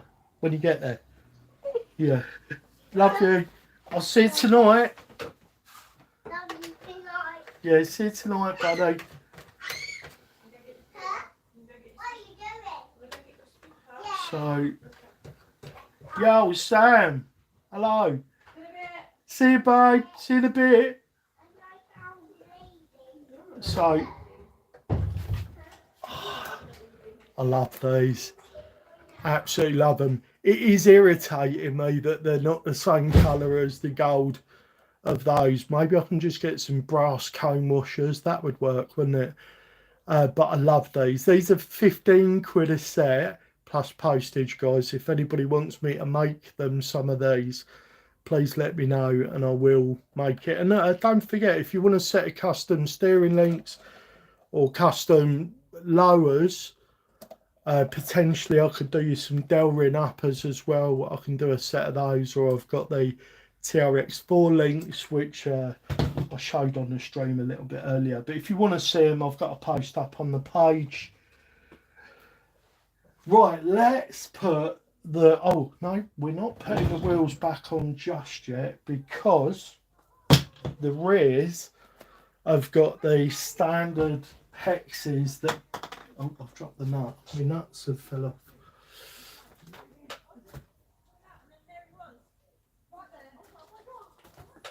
Right, so yeah, we've got the standard hubs in there at the moment, and we're running a 63-37 split at the moment, and I would like to get a little bit of weight in the back. So we've got one pair of these. Where's my caliper? These are 12 mil. Oops. And I think what's on there at the moment is 9. So this will give us 6 mil wider, which is what we're after. We're after that little bit of gain on width on the rear. So we're just gonna, well, you can tell I'm working with not a lot of voltage. Mr. C's got a fancy Ugga Dugga, and wow, that thing really does. That whips his stuff apart really quickly, doesn't it? What's the time where you are, Mike? And what's the time where you are, Sam? Whereabouts in the world are you, Sam? Just out of curiosity. I'm not going to come and steal your dog. Or whatever.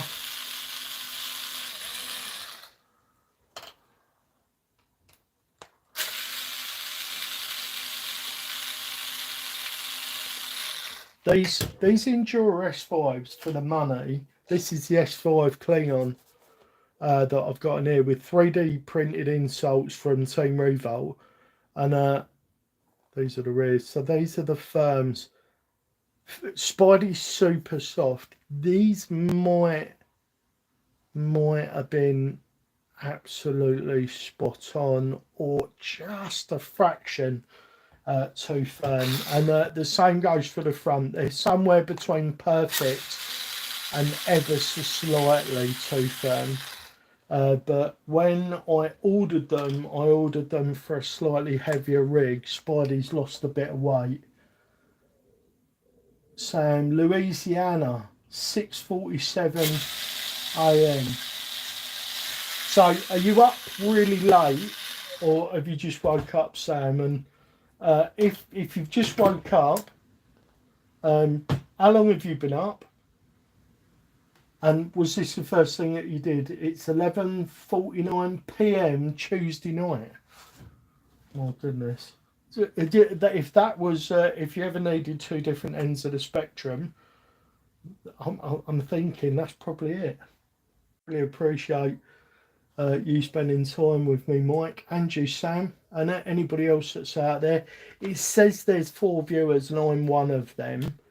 So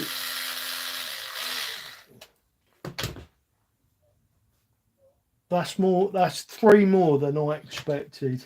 I really appreciate it. Like, yeah, having a bit of company like this is lovely. And I'm a bit of a loner, really. I think I do feel like Mr. C and me could be related in some way. just walking, first thing I do, checking the news before work. Wow.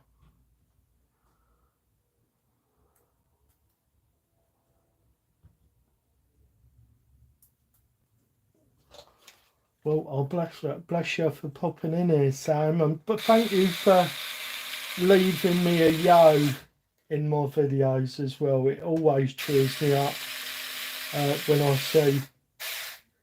see your yo on a video after I've uploaded it. It really helps. I realise I'm doing all of this off of camera, of course. I mean, if I don't put the thing in the shot, it's a radio show, right? It's not a video live stream. Yeah, and because your name's Sam, I know I've said this in the comments, but it always reminds me of one of my childhood entertainers, Yosemite Sam from the old cartoons. I love that. No worries, mate.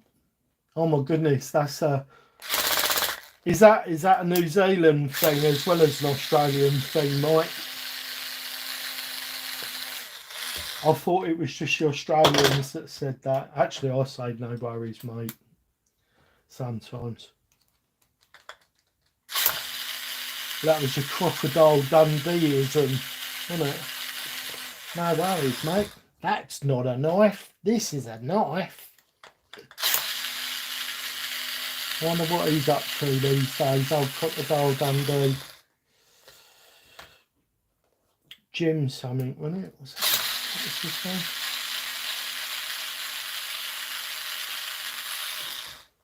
So I do think I'm going to whack it on the scales. I won't be able to do it on shot, in shot, but I am going to whack it on the scales. I think I've used 3 different sizes to mount these.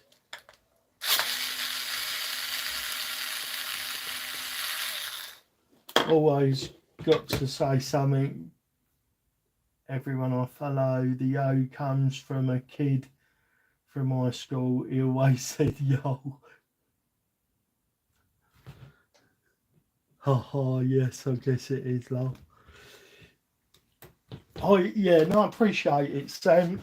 It definitely makes the internet feel like a less lonely place, that's for sure. When you've worked 2 or 3 days on a video, or sometimes weeks, which doesn't happen very often here, but it does happen, and then you put the video up and then it's just like crickets. That's hard. That's hard. I do get why the doc, Mr. C, struggles sometimes with the, like, you know, with the whole being a content creator thing, because it's hard when you've Paul Hogan, that's it. Oh my goodness, what did I say? Jim, what made me say that? That was that his name? Was his name Jim something in the show? I used to just call him, was it Jim Dundee? I've got the Jim from somewhere, haven't I? Surely. Possibly not. By the way, this is all 12.9 grade hardware going in here, just in case you was wondering. I am an advocate of decent quality carbon steel. I tend to throw a lot of screws away that come with kits, and if you'd have been here yesterday, you'd have seen me really struggling with a MEUS nickel plated or stainless steel axle pin. You know, the screw pins that hold your axles on to the axles of the gearbox. you know, your drive shafts, drive axles, whatever you call them. My goodness, I had a battle. I watched the movie the other day. Blimey, Sam, really? Was it rose tinted glasses moment? Was you like, oh, yeah. Because I can't imagine it's dated or it's aged fantastically well. Maybe it has, I don't know. You'd be the better judge of it, I guess, if you just watched it. I can't remember. He's 85 now, is he? Wow. That is getting on. I'm trying to see. These are asymmetric, aren't they? It doesn't matter which way round you have them, does it? So the little bit, the little point on there points towards that, and then if I turn it round that way, the little point, yeah, they're asymmetric. So it doesn't matter which way round we've got them. I'm sure I checked that, but I just wanted to double check it. Where's me driver for that? There it is. That's one of the reasons I won't get an Ugga Dugga.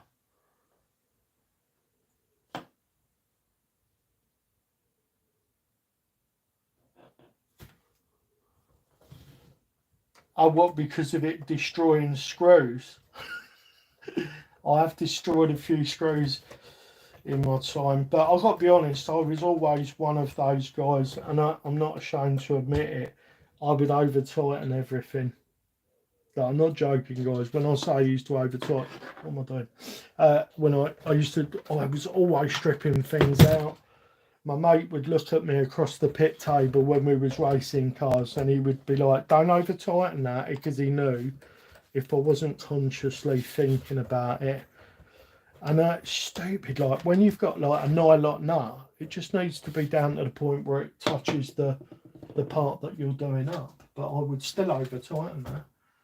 The amount of times I've stripped screws out. Yesterday though, I'm gonna say, I might have to own it. It might have been my fault, because I think I might have been overzealous with the what do you call it, with the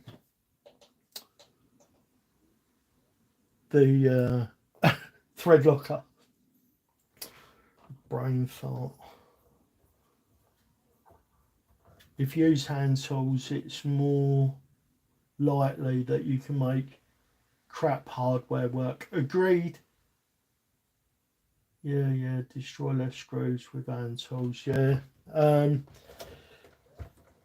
And high quality. So these, I bought these when I was first getting back into the hobby, and they are titanium nitride coated. The tolerances aren't quite as good as they are on, say, like an MIP, but these were cheap. I think these were like, they were under 20 quid for a set, and there was a 1.5, a 1.3, a 1.5, a 2, a 2.5, and a 3, and there was 3 different sizes, so they covered the 24 scale stuff, the 10 scale stuff, and there's even stuff like that one up there. Oh, where is it? No, it's in the toolbox. I think this is a 7, and I think that might be a 10. The other ones, so it covered quite common sizes, and they've been good. But like I say, they're titanium nitride coated, which is a very, very hard, like, it's like an anodizing process that etches itself onto carbon steel and then does the trick. Yeah, I'm just thinking 3 guys, but oh, that's way behind. And there's something about using a well-made, high quality. Do you know what, Mike? I've been trying to get my family to buy me a set of MIP, because they're like, what do you want? And I'm like, oh, I'd love some MIP tools. Here's a link. Oh no, that's something you need. We want to get you something I want. And I'm like, I need and I want those. like I really do. And then I end up with a t-shirt or something, or some socks, or no, you need socks, don't you? And I don't want to sound ungrateful. They do, but they buy me stuff they think I want instead of just listening to me. So there is Spidey. Oh, look at that. Just love the way it sits down. Honestly, spring for all MIP drivers. Definitely at some point. I do have a set of MIP, had from the late 90s. I had to replace them when I started to mess with crawling in 2020. Sam and me and Mike all got into crawling about the same time by the sound of it. You got into this about the same time as Mike and I, roughly. This is an RPM, and I would say if you could still get hold of these will hold. They will hold up to the same sort of quality standards. This is a 2.5. This is the only one I've got left, but this guy, this is 10 or 15 years old at least, and that is a ball lead 2.5. That thing is as hard as nails. This has been used and abused for years, and it is still one of my favourite tools. So I imagine if I get myself a set of MIPs, I shall never look back.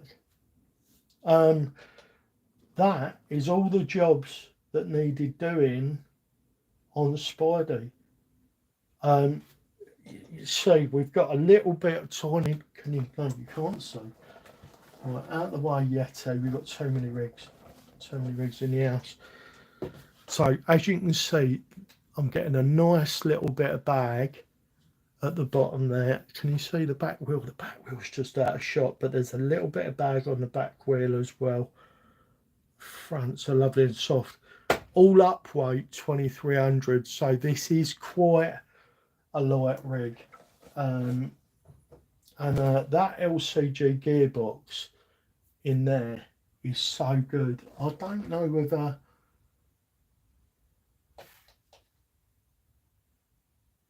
yeah, well, the RPM.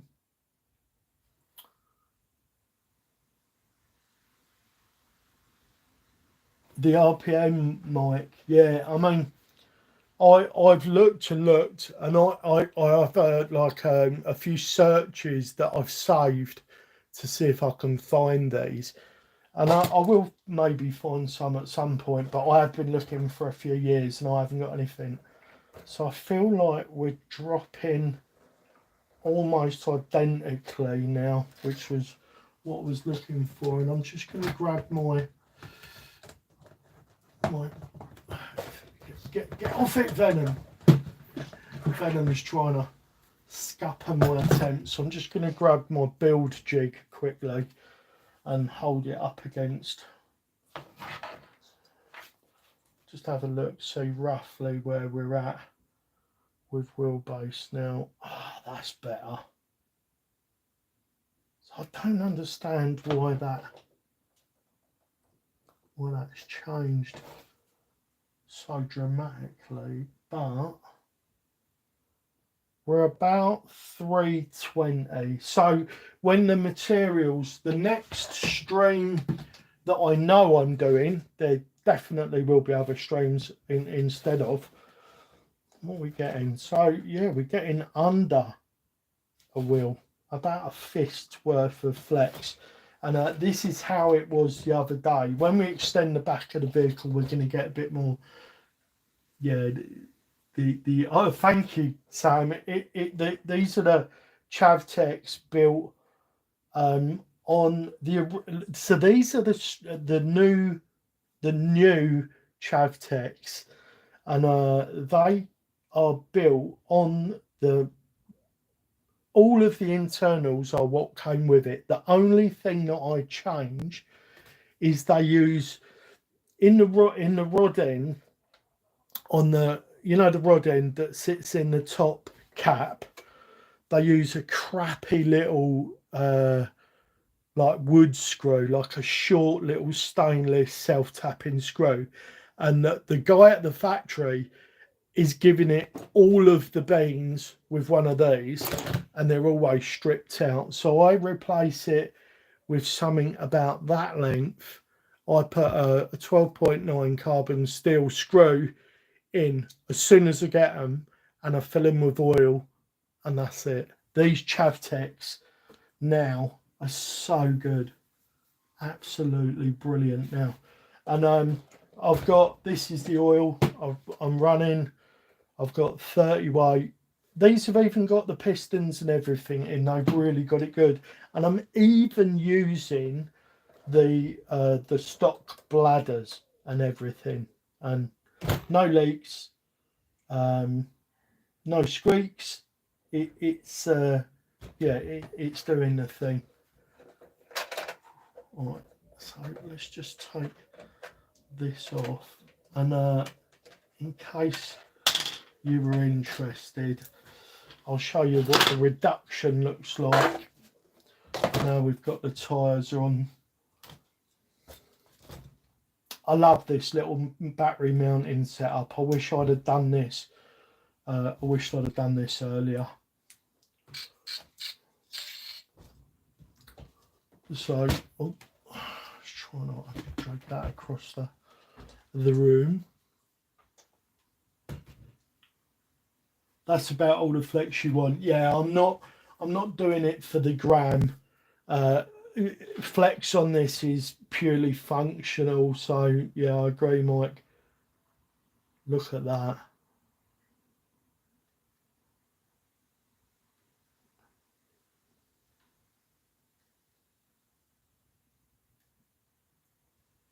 And it's a 2300 Pro. So when we want it, we've got all the beans. I actually, in the video that's up, that I put up yesterday on this new MEUS gearbox, yeah, I gave it all the beans to pop over a ledge, and it just went airborne and flipped upside down. Right, while I've got it apart, I just want to zip tie the aerial. When you've got an aerial like this, it's a bit of a decision to what to do with it, but I've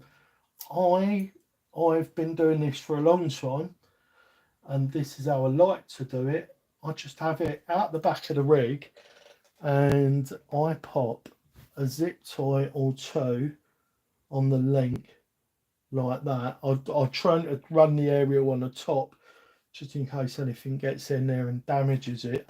Let's unplug this battery before I forget. Yeah, that is all the flex you want. Like, rigs look good flexing. That, I think we can all agree on that. But I've noticed that I get into more trouble on the rigs that are flexy than the rigs that aren't. And it really is that. It's that simple for me. Which rigs get me into the most bother? Well, it's the ones with flex. I've tamed my Yeti. This is Yeti. Obviously, it's an axial 4-wheel steer job. So we're running 75mm chavs on here with no springs. And it doesn't settle quite as pretty because I am running this a little bit lighter. But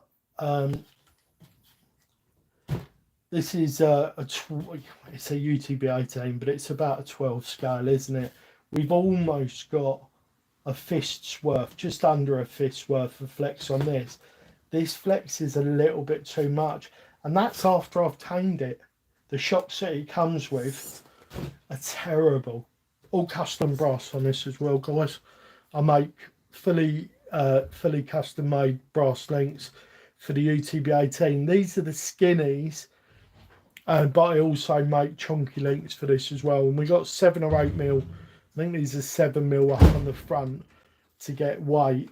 And we've just got a 7mm on the back. And I haven't yet made the lower. I'm just waiting for some brass to come in. But these will be 5 or 6 mil on the lower because we don't want a ton of weight on the back of that. I digress. Let's get that back out of the shot. Yeah, let's finish zipping these ties. Zipping the ties off. That is a really big zip tie. Why did I grab that one? Looks good. Thank you, Sam. One thing I can't do without is an aerial tube with a cap. It just finishes the rig, I reckon. I made the battery tray to fit above the servo and axle. It turned out great. A lot of unsprung weight. I made a battery tray to fit the servo above the servo on the axle. Oh, so are you saying, Sam, that on your build you've got a battery tray, so the battery tray sits above the servo on nylon MEUS axles? Is that and on? Is it on what chassis is that? Mine, if you can see, mine sits behind. I made a little carbon plate. See you, Bubs? The RC mummy's back from dropping the RC baby off, and now she's off out to get her exercise. Bless her. She's been walking like ever since getting pregnant. She's been continually getting weight off because we're both heavy. Let's be honest. What was I saying? Yeah, I made up this little carbon plate that fits underneath the servo, and if I'm really honest, I'm very, very happy with the way that that's turned out. My geometry, Luke, seems like it's slightly wonky. We'll have a look at that in a minute. Velcro right to the back, right. Hello, RC Crawling Addict. You was here yesterday, right? Where is it? Are you interested, RC Crawling Addict, in what caused the noise in Spidey? We had the gearbox apart with you yesterday. As you know, I'd done the portals. The only thing that I hadn't done was the front diff. Yes, on a cheap Pro knockoff chassis. Nice. Yeah, I mean, like, this is lower, and apparently lower is better than forward once you're past a certain point, which is why I did it this way. But if I could have got it on the servo, I would have done that because it would have been easier. Right, let me see if I can show RC Crawling Addict who's just turned up. Right, I don't know whether you can see the damage on these teeth, but there's damage on the pinion, on the high pinion, and if I can find it, yeah, there. Look at that. Oh, getting shot. So it was poorly shimmed, and it was in the worst bind I've ever put it in. And this is a cheap AliExpress jobby. So I've replaced it with a genuine MEUS stock. I wasn't running overdrive. Is that overdrive? What is the stock? 830 or 833? The 830 is stock, isn't it? 833 is underdrive, and 827's overdrive, isn't it? Yeah, so that was it. So it wasn't making noises, RC Crawling Addict. It wasn't making noises after. But once I've heard that noise, I'm like, okay, there's going to be a problem there somewhere. Yeah, I just did that to my axles, which were shimmed. That's the second time for me. I will have to look for plastic cracking this time. It was frustrating that was the last place I looked. I've got to be honest, I looked at taking the axle off, and this is the God's honest truth. I looked at taking the front axle apart, and I thought, oh, I've got to undo this, and I've got to undo that, and I've got to do this. And then I looked at the rear axle and how the gearbox came off, and I thought to myself, it would be a lot easier if I checked all those places first. So that's what I did. And yeah, well, now you know. Now you know. But it is fixed, and it wasn't the gearbox, which was my main concern. I guess I'm going to have to do a couple of posts now just so people, I can't remember if I put it in the video which went live last night. Sorry if you were waiting for that to go up, by the way. There was an issue with the video, so I had to pull it and then fix it and then put it back up. It was a bit of a pain. There we go. So that's how I have mine, like that. They don't really get in the way or damage anything. I don't really think it upsets the look of the vehicle, but I'm with you, Mike, on the tube. If I wasn't so lazy, I would probably drill a hole there, put a tube in it, make a little I would either, because it's quite a long aerial, I understand enough about radios to know that if you mess with the length of an aerial, it causes problems. So I would go that route. Right, what's going on here? Let's just yeah, I'm just looking to make sure that position's not going to impact the aerial. It's not going to affect anything. No.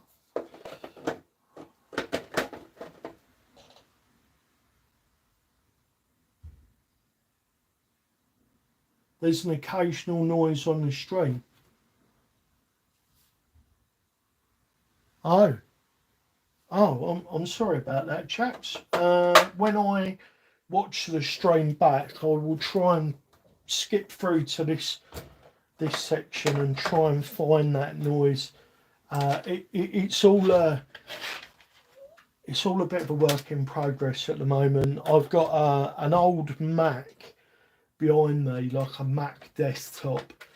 It's an old Mac Pro actually. I bet in its day it was quite a decent machine, but compared to the Windows machine that I built because I couldn't afford to stay in the Mac universe, I'm going to try and just a short one, 2 inches. Right, yeah. So because of the length of this aerial, I wouldn't want to mess with the length of it, Mike. So I'd end up having to have the aerial sticking out the roof. So for me, this is kind of the best solution for now. But everything is possible for, like, change is possible. What am I trying to say? I'm trying to say there's nothing that is 100% as it stays on this.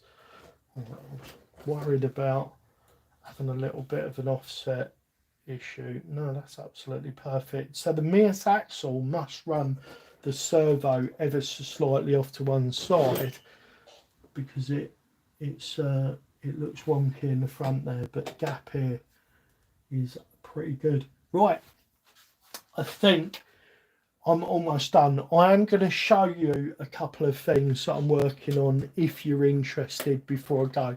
Let's get, well done, good job Spidey. That has been such a reliable rig, which is why I don't hesitate to recommend the MEUS nylon portals. They've just been so good. So good. Right, so this is the next raffle vehicle, guys.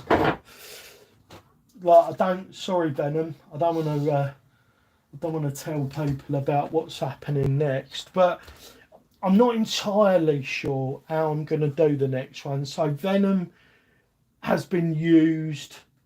That's all good. Weird kind sound effect sounding thing, almost like someone making a fart noise. That's that, Mike. That is my text noise. I need to switch that off. So notifications I'll switch off in future.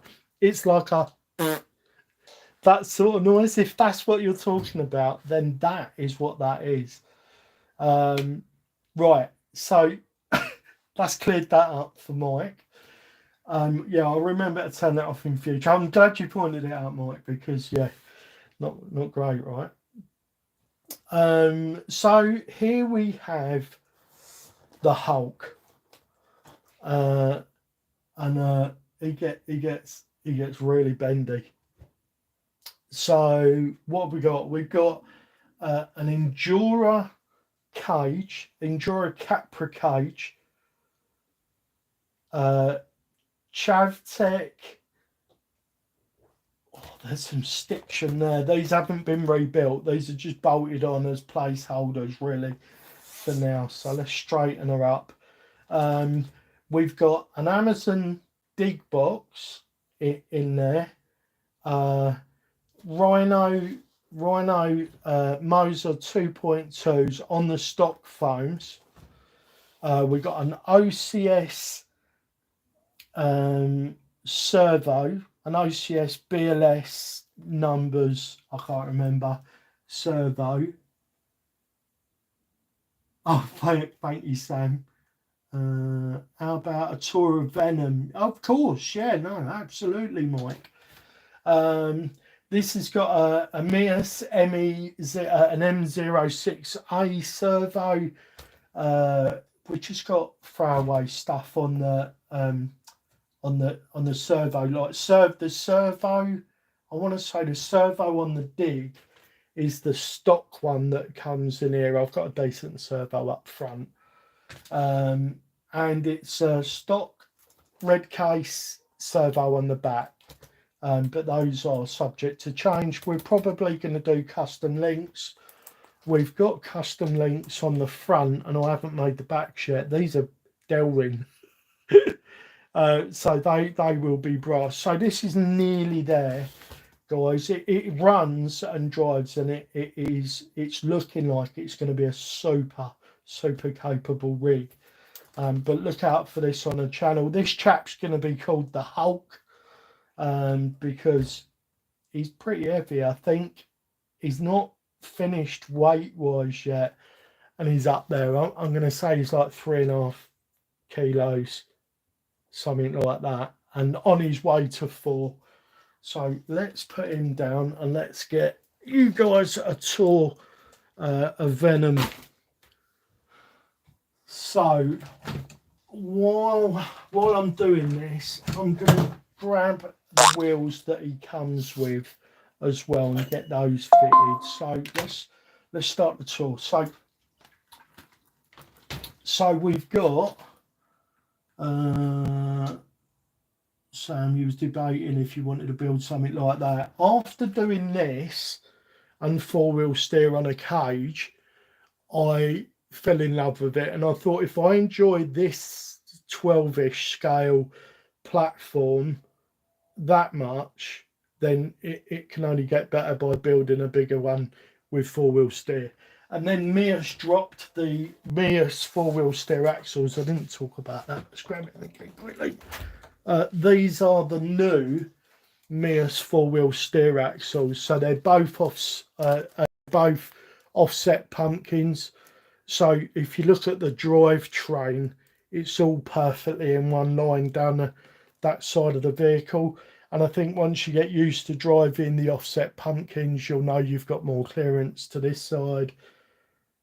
I can't imagine there being a bad thing about them. And if they're as good as the standard drag axle MEUS axles, then they're going to be brilliant, absolutely brilliant. And I mean, really, it's just one of these with the pumpkin flipped for the rear, and they're still really good value. I mean, sorry, I digress. Right, so we've obviously just go grab it. 2 secs, guys. Where are you?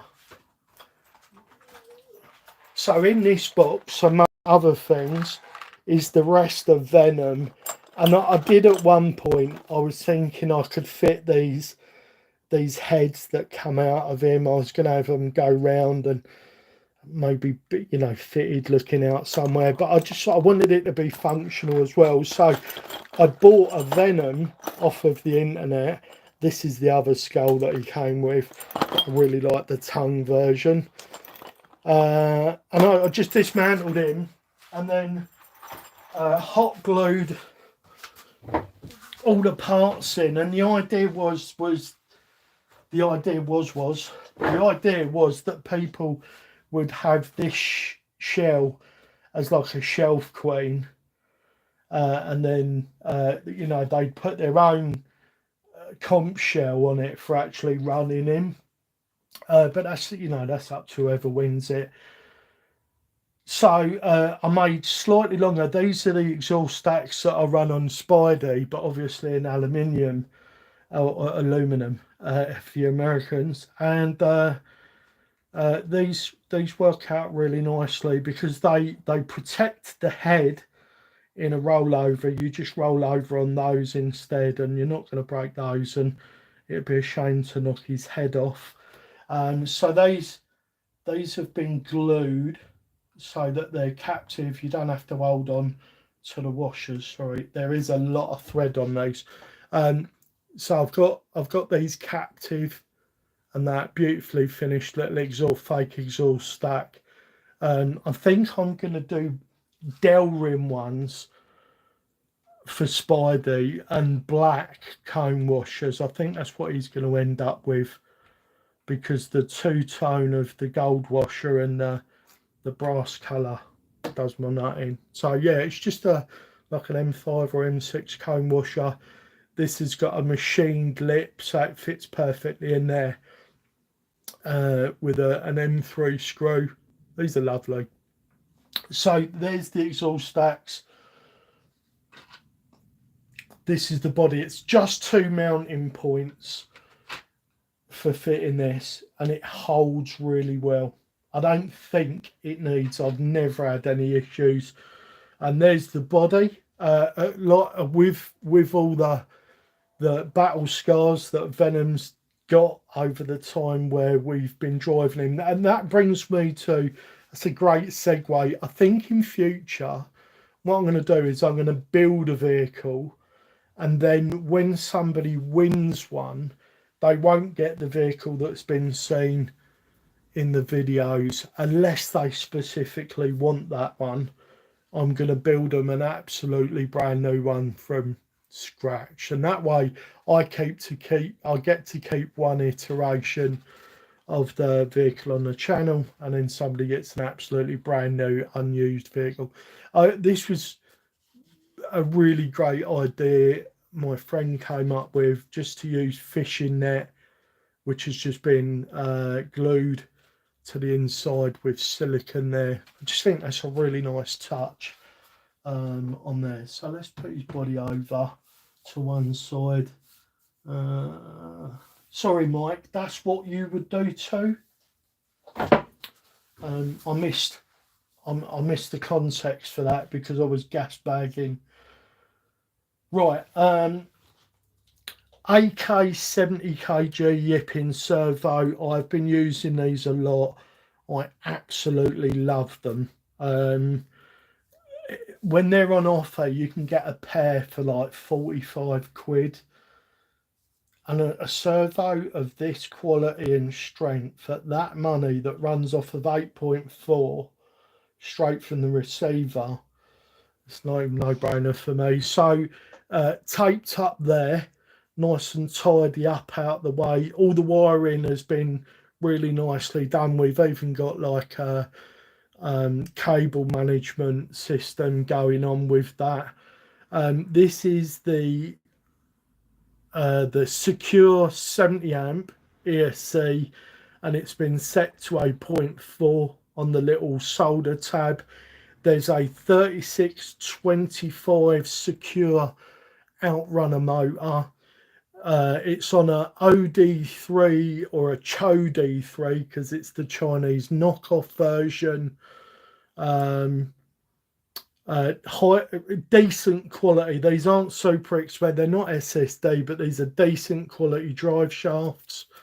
We got brass uppers and lowers, and the pinion angle, despite how close, it's quite difficult to do this, despite how close despite how short the front is, because this is a real sort of breakover beast, the pinion angle stays pretty neutral, and that's really nice. I had some help with getting that right from Erwin from Team Revolt, which brings us to the chassis. This is a Team Revolt Tsunami chassis, full carbon fibre. This is version 1 or 1.5. There's the latest iteration of the skid. It has a Rhino RC carrier bearing so that we can get that lovely double bend clearance in the back. And like, honestly guys, it's just when you drive it, I drove it, like Spidey's super capable. I drove this a fair bit doing video content for the raffle, and then let me start getting the wheels off while I'm chatting, and then I went and picked up the controller for Spidey, and all of a sudden, I get it, it's a different vehicle. I do get it, but oh my goodness, the difference was really truly and utterly night and day. It was just so difficult to go back to driving Spidey after driving Venom. Like, you think, right, I want to go there, and you just go there. Right, this Venom is in front of chat. Oh, that's what you would do with the body. I'm with you. Thank you for giving me context. Right, we didn't mark these, but the fronts and the rears are significantly different feeling, so it should be relatively easy to tell which is which. Let's continue to get those off. The front and the rear at the same time. So my friend Jamie from Leadfoot FPV gave me these Sedonas on these lovely trail wheels to try, and if I was starting, so they're just on the stock foams, and of course they've got the A and B rotation, so they are not considered directional. I mean, they are considered directional. So you either have them all in the A and all in the B, and depending on your terrain and how you feel about it, you run them different ways. But after using these in my areas, I would put them up there with the Louise Champs or Deepwoods as a sort of all-terrain crawling tyre. But for a dedicated crawling tyre, I think these are better. They're incredible, but they're hard to find, and if I can, I will be getting a set of these. I almost wish I could buy these off of Jamie, but I'm not going to ask him because I don't want to feel like he's got to sell them to me, because then he might struggle to get a set. Right, I've got to do this by feel. I should have marked these, right? Should have marked them. Right. Oh, when you've got them in your hand, so push on exactly the same point. Yeah, this is definitely a rear. So these have got Team Revolt 3D printed inserts in. They were completely new for this build. That's not helpful. I had the wrong side in my hand. Right, so let's just do this again. Yeah, that's the rear. You can really tell the difference. There is a fair bit of difference between the rear and the front, which is good because it's a lot easier to not get them wrong. Yeah, so these have got custom 3D printed inserts, and I'm sure that they've got tuning rings as well. So at a later date, if you change the configuration of this rig, whoever wins it, if whoever wins it changes the configuration of it, then they've got tuning rings as well. When Team Revolt make you a set, they give you the option of having tuning ring options in the in the package that you buy from them, and that has come in really handy. I'm just trying to think if there's anything else, Mike, that I haven't mentioned. As I said before, it comes with the Hot RC version of that MEUS radio that I had on the screen at the moment, and the MEUS and Hot RC receivers are cross compatible. I'm just trying to see if I can get my hands on the Hot RC one. Where is that?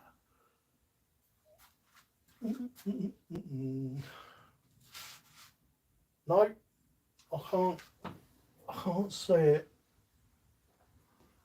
Oh, that's odd. I thought it was up there. Maybe it's over the back here somewhere. Nope. Oh, I know where it is. Well, if you've seen them, you just Google the Hot RC transmitter, and it's basically like this with a little foot on it, so it can be stood up. And there's slightly more battery options for that as well. So there's pros and cons for either, but essentially they're the same. It comes with this lovely setup, adjustable trigger tension and size. It's got all the same features as this one, and that will be coming with it. Right, where was we? Did we tighten that up? Yes, we did.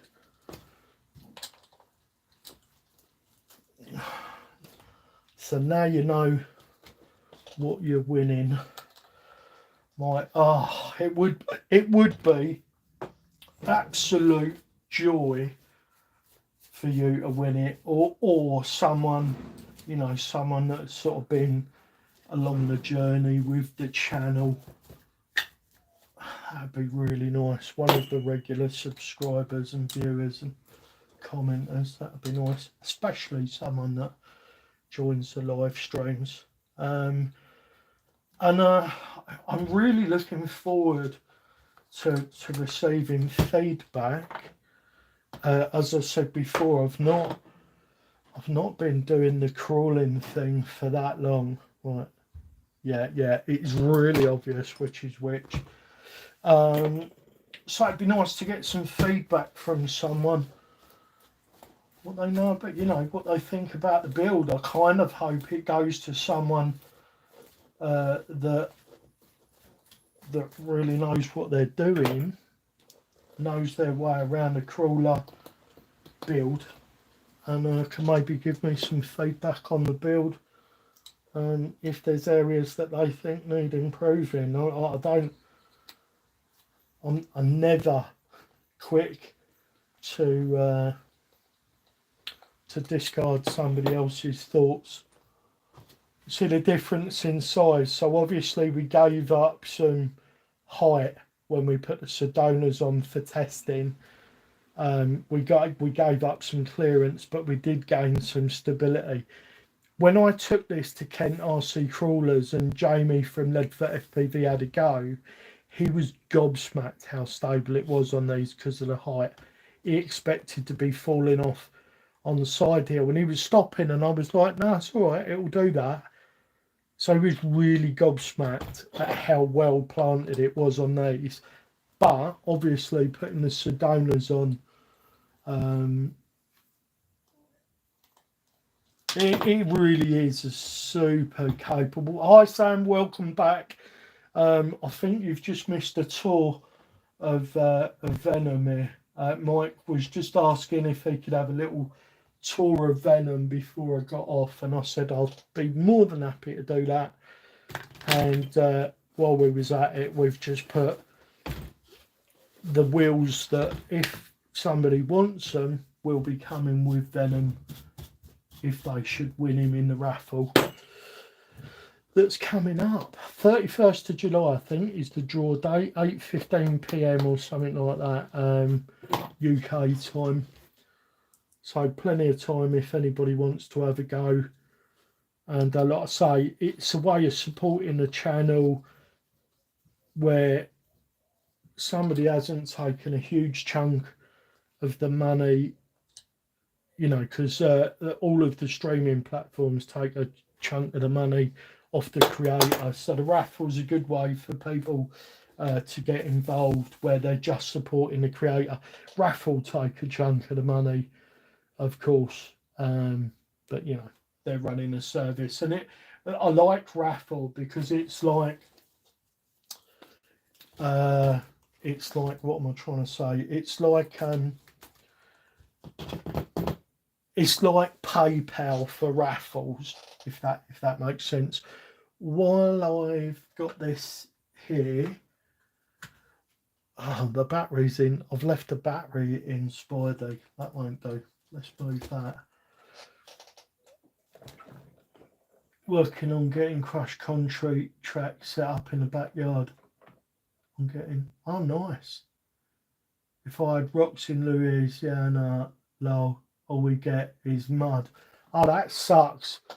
So, have you got a TRX4 then, Sam? Because for me, that's like the epitome of a mud vehicle.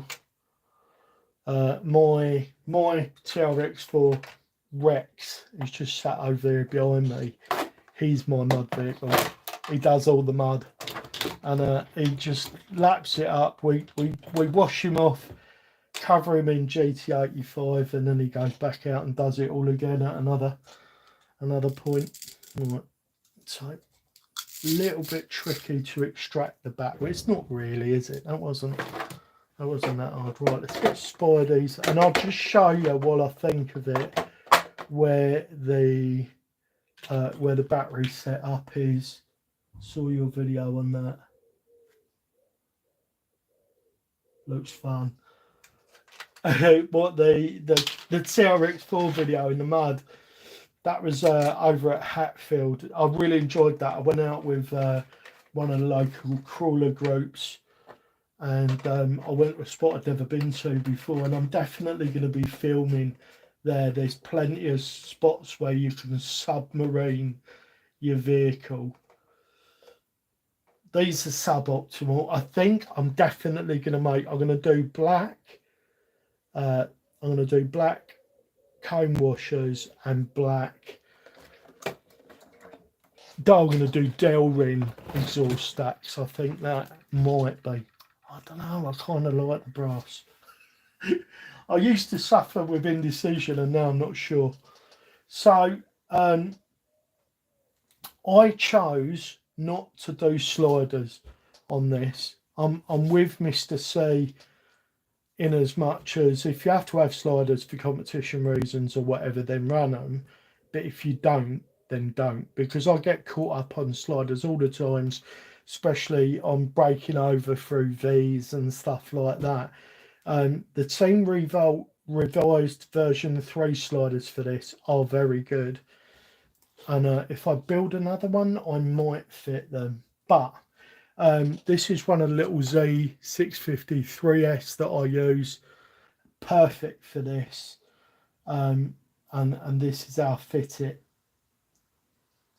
It's just got Velcro on it. It's just got Velcro on it. I'll get it in there as low as it can comfortably go, like so. And that's where we run the battery on it, Mike.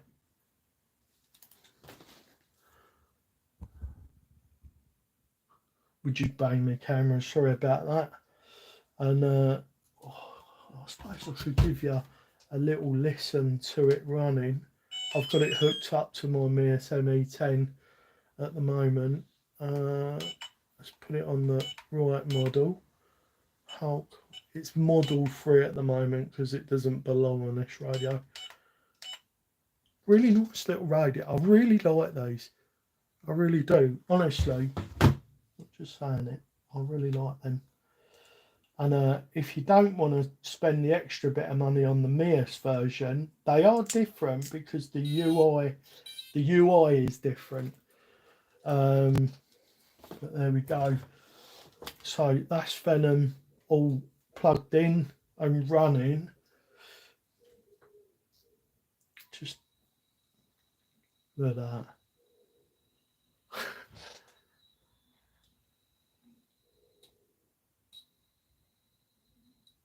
The tipping on this is just so good. It's so good. Like I don't have the capabilities to show it off in here, but let's just lift her up. And that's with it makes a beautiful sound, and that's with the drag shaft at the least optimized angle. That is really not optimized, that. And these servos really got a load of poke, and they're quick enough.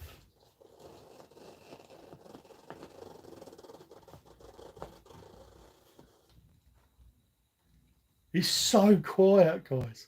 It is so quiet. But I'll tell you what I'm going to try to not do is continue to drive it outside now, because I feel like I want the person who wins it to get it in as pristine condition as possible. Like, this is the way this raffle's gone. It's I built a vehicle, I've taken it out and shown you how capable it is, and then you win that vehicle.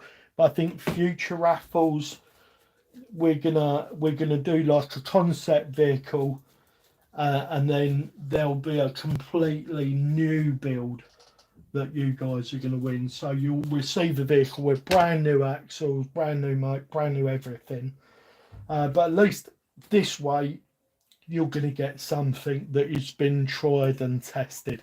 One of the features that I really love about this radio, just make sure I've not missed any comments.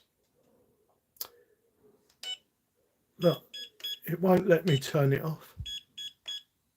I love that. I know it's only a simple little thing, and it just runs on a little 18650 battery. These are really good. Really good. Right, let's get this unplugged. Just realised I popped the battery tray. So it won't come with the battery. You'll have to supply that, and that's just because of shipping issues. I'm not that tight. I would have included a battery. So whoever wins it will need an 18650. There we go. She's nice and clean now. I've only run it about 3 times outside, and whenever I've run it, I've come back with an absolutely great big smile on my face. I feel like we've got. There may be some tinkering. I've got like a month and a bit to do the things. We might put a slightly heavier oil, a lighter oil in the back. When she's driving, you don't notice any weirdness, but on the bench there is a little bit of weirdness. Well, go on, Neil. You've just missed a tour of Venom, which is up for grabs in the raffle that ends on the 31st of July. So I'm sorry you've missed the little walk around. If it's something you're interested in, if not, it doesn't matter that you've missed it. So there you go. So it's a red Blitzer Beetle underneath there, and as the paint scratches off, you can see it reveals a little bit of red, which I think is perfect for this build. And my good lady Lisa, I love this. This is all hand painted in acrylics. I think I told her roughly what I wanted, and she just absolutely nailed it. So listen, that is not in my wheelhouse. That is not something that I could have done. I'm sorry, Neil. I will be doing like once this raffle has gone and provided it is successful. I'm going to be doing free tickets. So I think if I pay a little bit extra to raffle, let me tell you, they do not let you run the raffles for nothing. They want 15% of your takings. And then if you want access to public, it's 75 quid. And then if you want to be able to do this, that and the other, you've got to pay a premium every month. It isn't cheap to do raffles on that platform. But I like it because it makes it safe for people to enter. But well, I mean, like they've given us a safe piece. But I was saying earlier, it's basically it's PayPal for raffles, so that people have got, you know, protection built in. So there is. I'll do it on this camera. What a vehicle! What a vehicle! So that's what she drives like there. Oh, I'm gonna miss this one.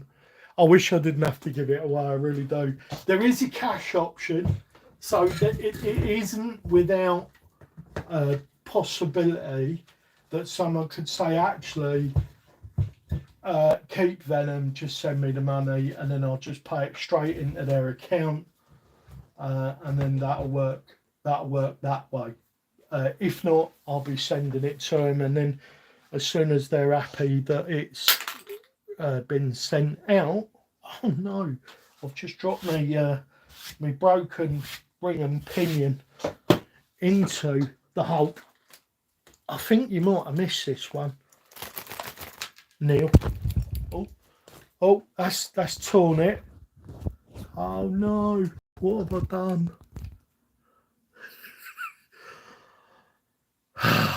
Who let this bloke loose on the internet? Seriously.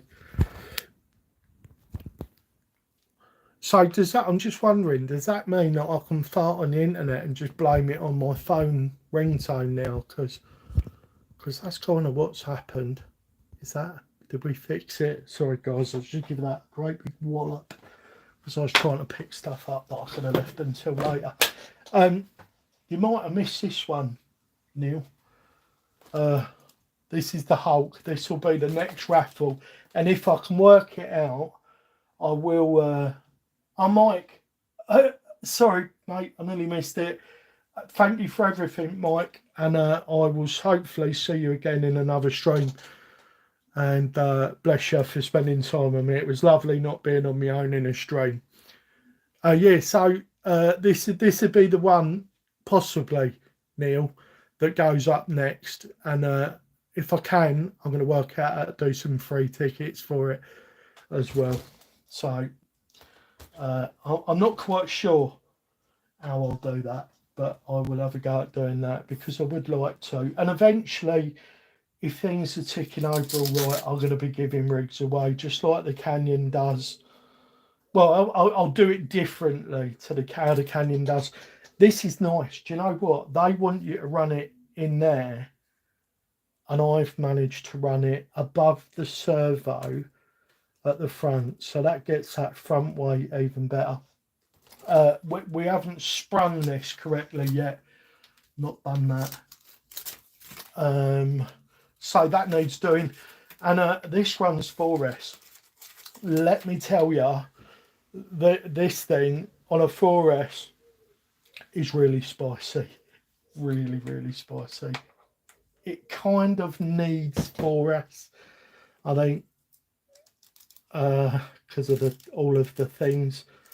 You know, we're running multiple servos and all that in there, so I don't like to leave batteries in vehicles. I don't know why that was in there. Probably because I tied it up and went and watched Stranger Things with the missus or something. So yeah, this is a base. The wheelbase is about 340. We haven't done the links for it yet, Neil. We're going to be doing custom brass links for the back of this. I'm probably going to go, I've got 8mm on the front. I'm probably going to go 7mm on the back. And that'll be really nice. It will come with these wheels and Moser tyres. Yeah, nice. Right, I was going to wrap the stream up about half hour ago, but thankfully we found reasons to not end the stream. I didn't have anything in particular to do. I just didn't want to have people hanging around while I just waffled, because if you give me half a chance, that is exactly what I'll do. I'll just waffle for ages. I want to say thank you. Thank you for being here. Thank you for coming and watching Spidey going through a bit of exploration. We worked out it was the high pinion diff gears that were smashed, not that new MEUS gearbox. I've spoke to MEUS and I've said, please give us, is that in shot? Yeah, it is. Please give us a Delrin skid, because these little points I was getting hung up. Not a lot. You can actually see where I was. Not a lot, but it was happening. And when it was happening, like the Delrin skid broke through like that, and this didn't. It took a little bit of wiggling of steering and stuff. And if they're really going all in on the LCG stuff, the comp guys are going to want to use them. And this skid for them is just going to be a no-no. I know most of the guys can just print something up, but if it came with a Delrin skid, that would definitely be a tick in the plus box for me. Right, that's it. Sam, Neil, Mike, Frederick. Let's go back down. What was the guy's name? Fred. Yes, Fred. And everybody that's popped into the stream today to spend some time with me, Spidey, Venom, and the Yeti. I thank you. Stay tuned, because we will be going out with the Yeti, who's just got, let me turn it round, some Vitivon. There's a Vitivon, there's a Vitivon gearbox in there that lowers the ratio. I've got my Fusion Mini 16 married up to that, and we've just fitted 65mm shocks as well, so we've limited the travel. A canyon change, if you will. Stay tuned for that. I really am so grateful. And before we go, let's just grab the grab the camera off of it and flip it round, and you'll see how tight it is. Look, what we're just in a room that's not even been decorated, where clothes are stored, and that became my workshop. See out there, guys, no matter the question, love is always the answer. Bye for now.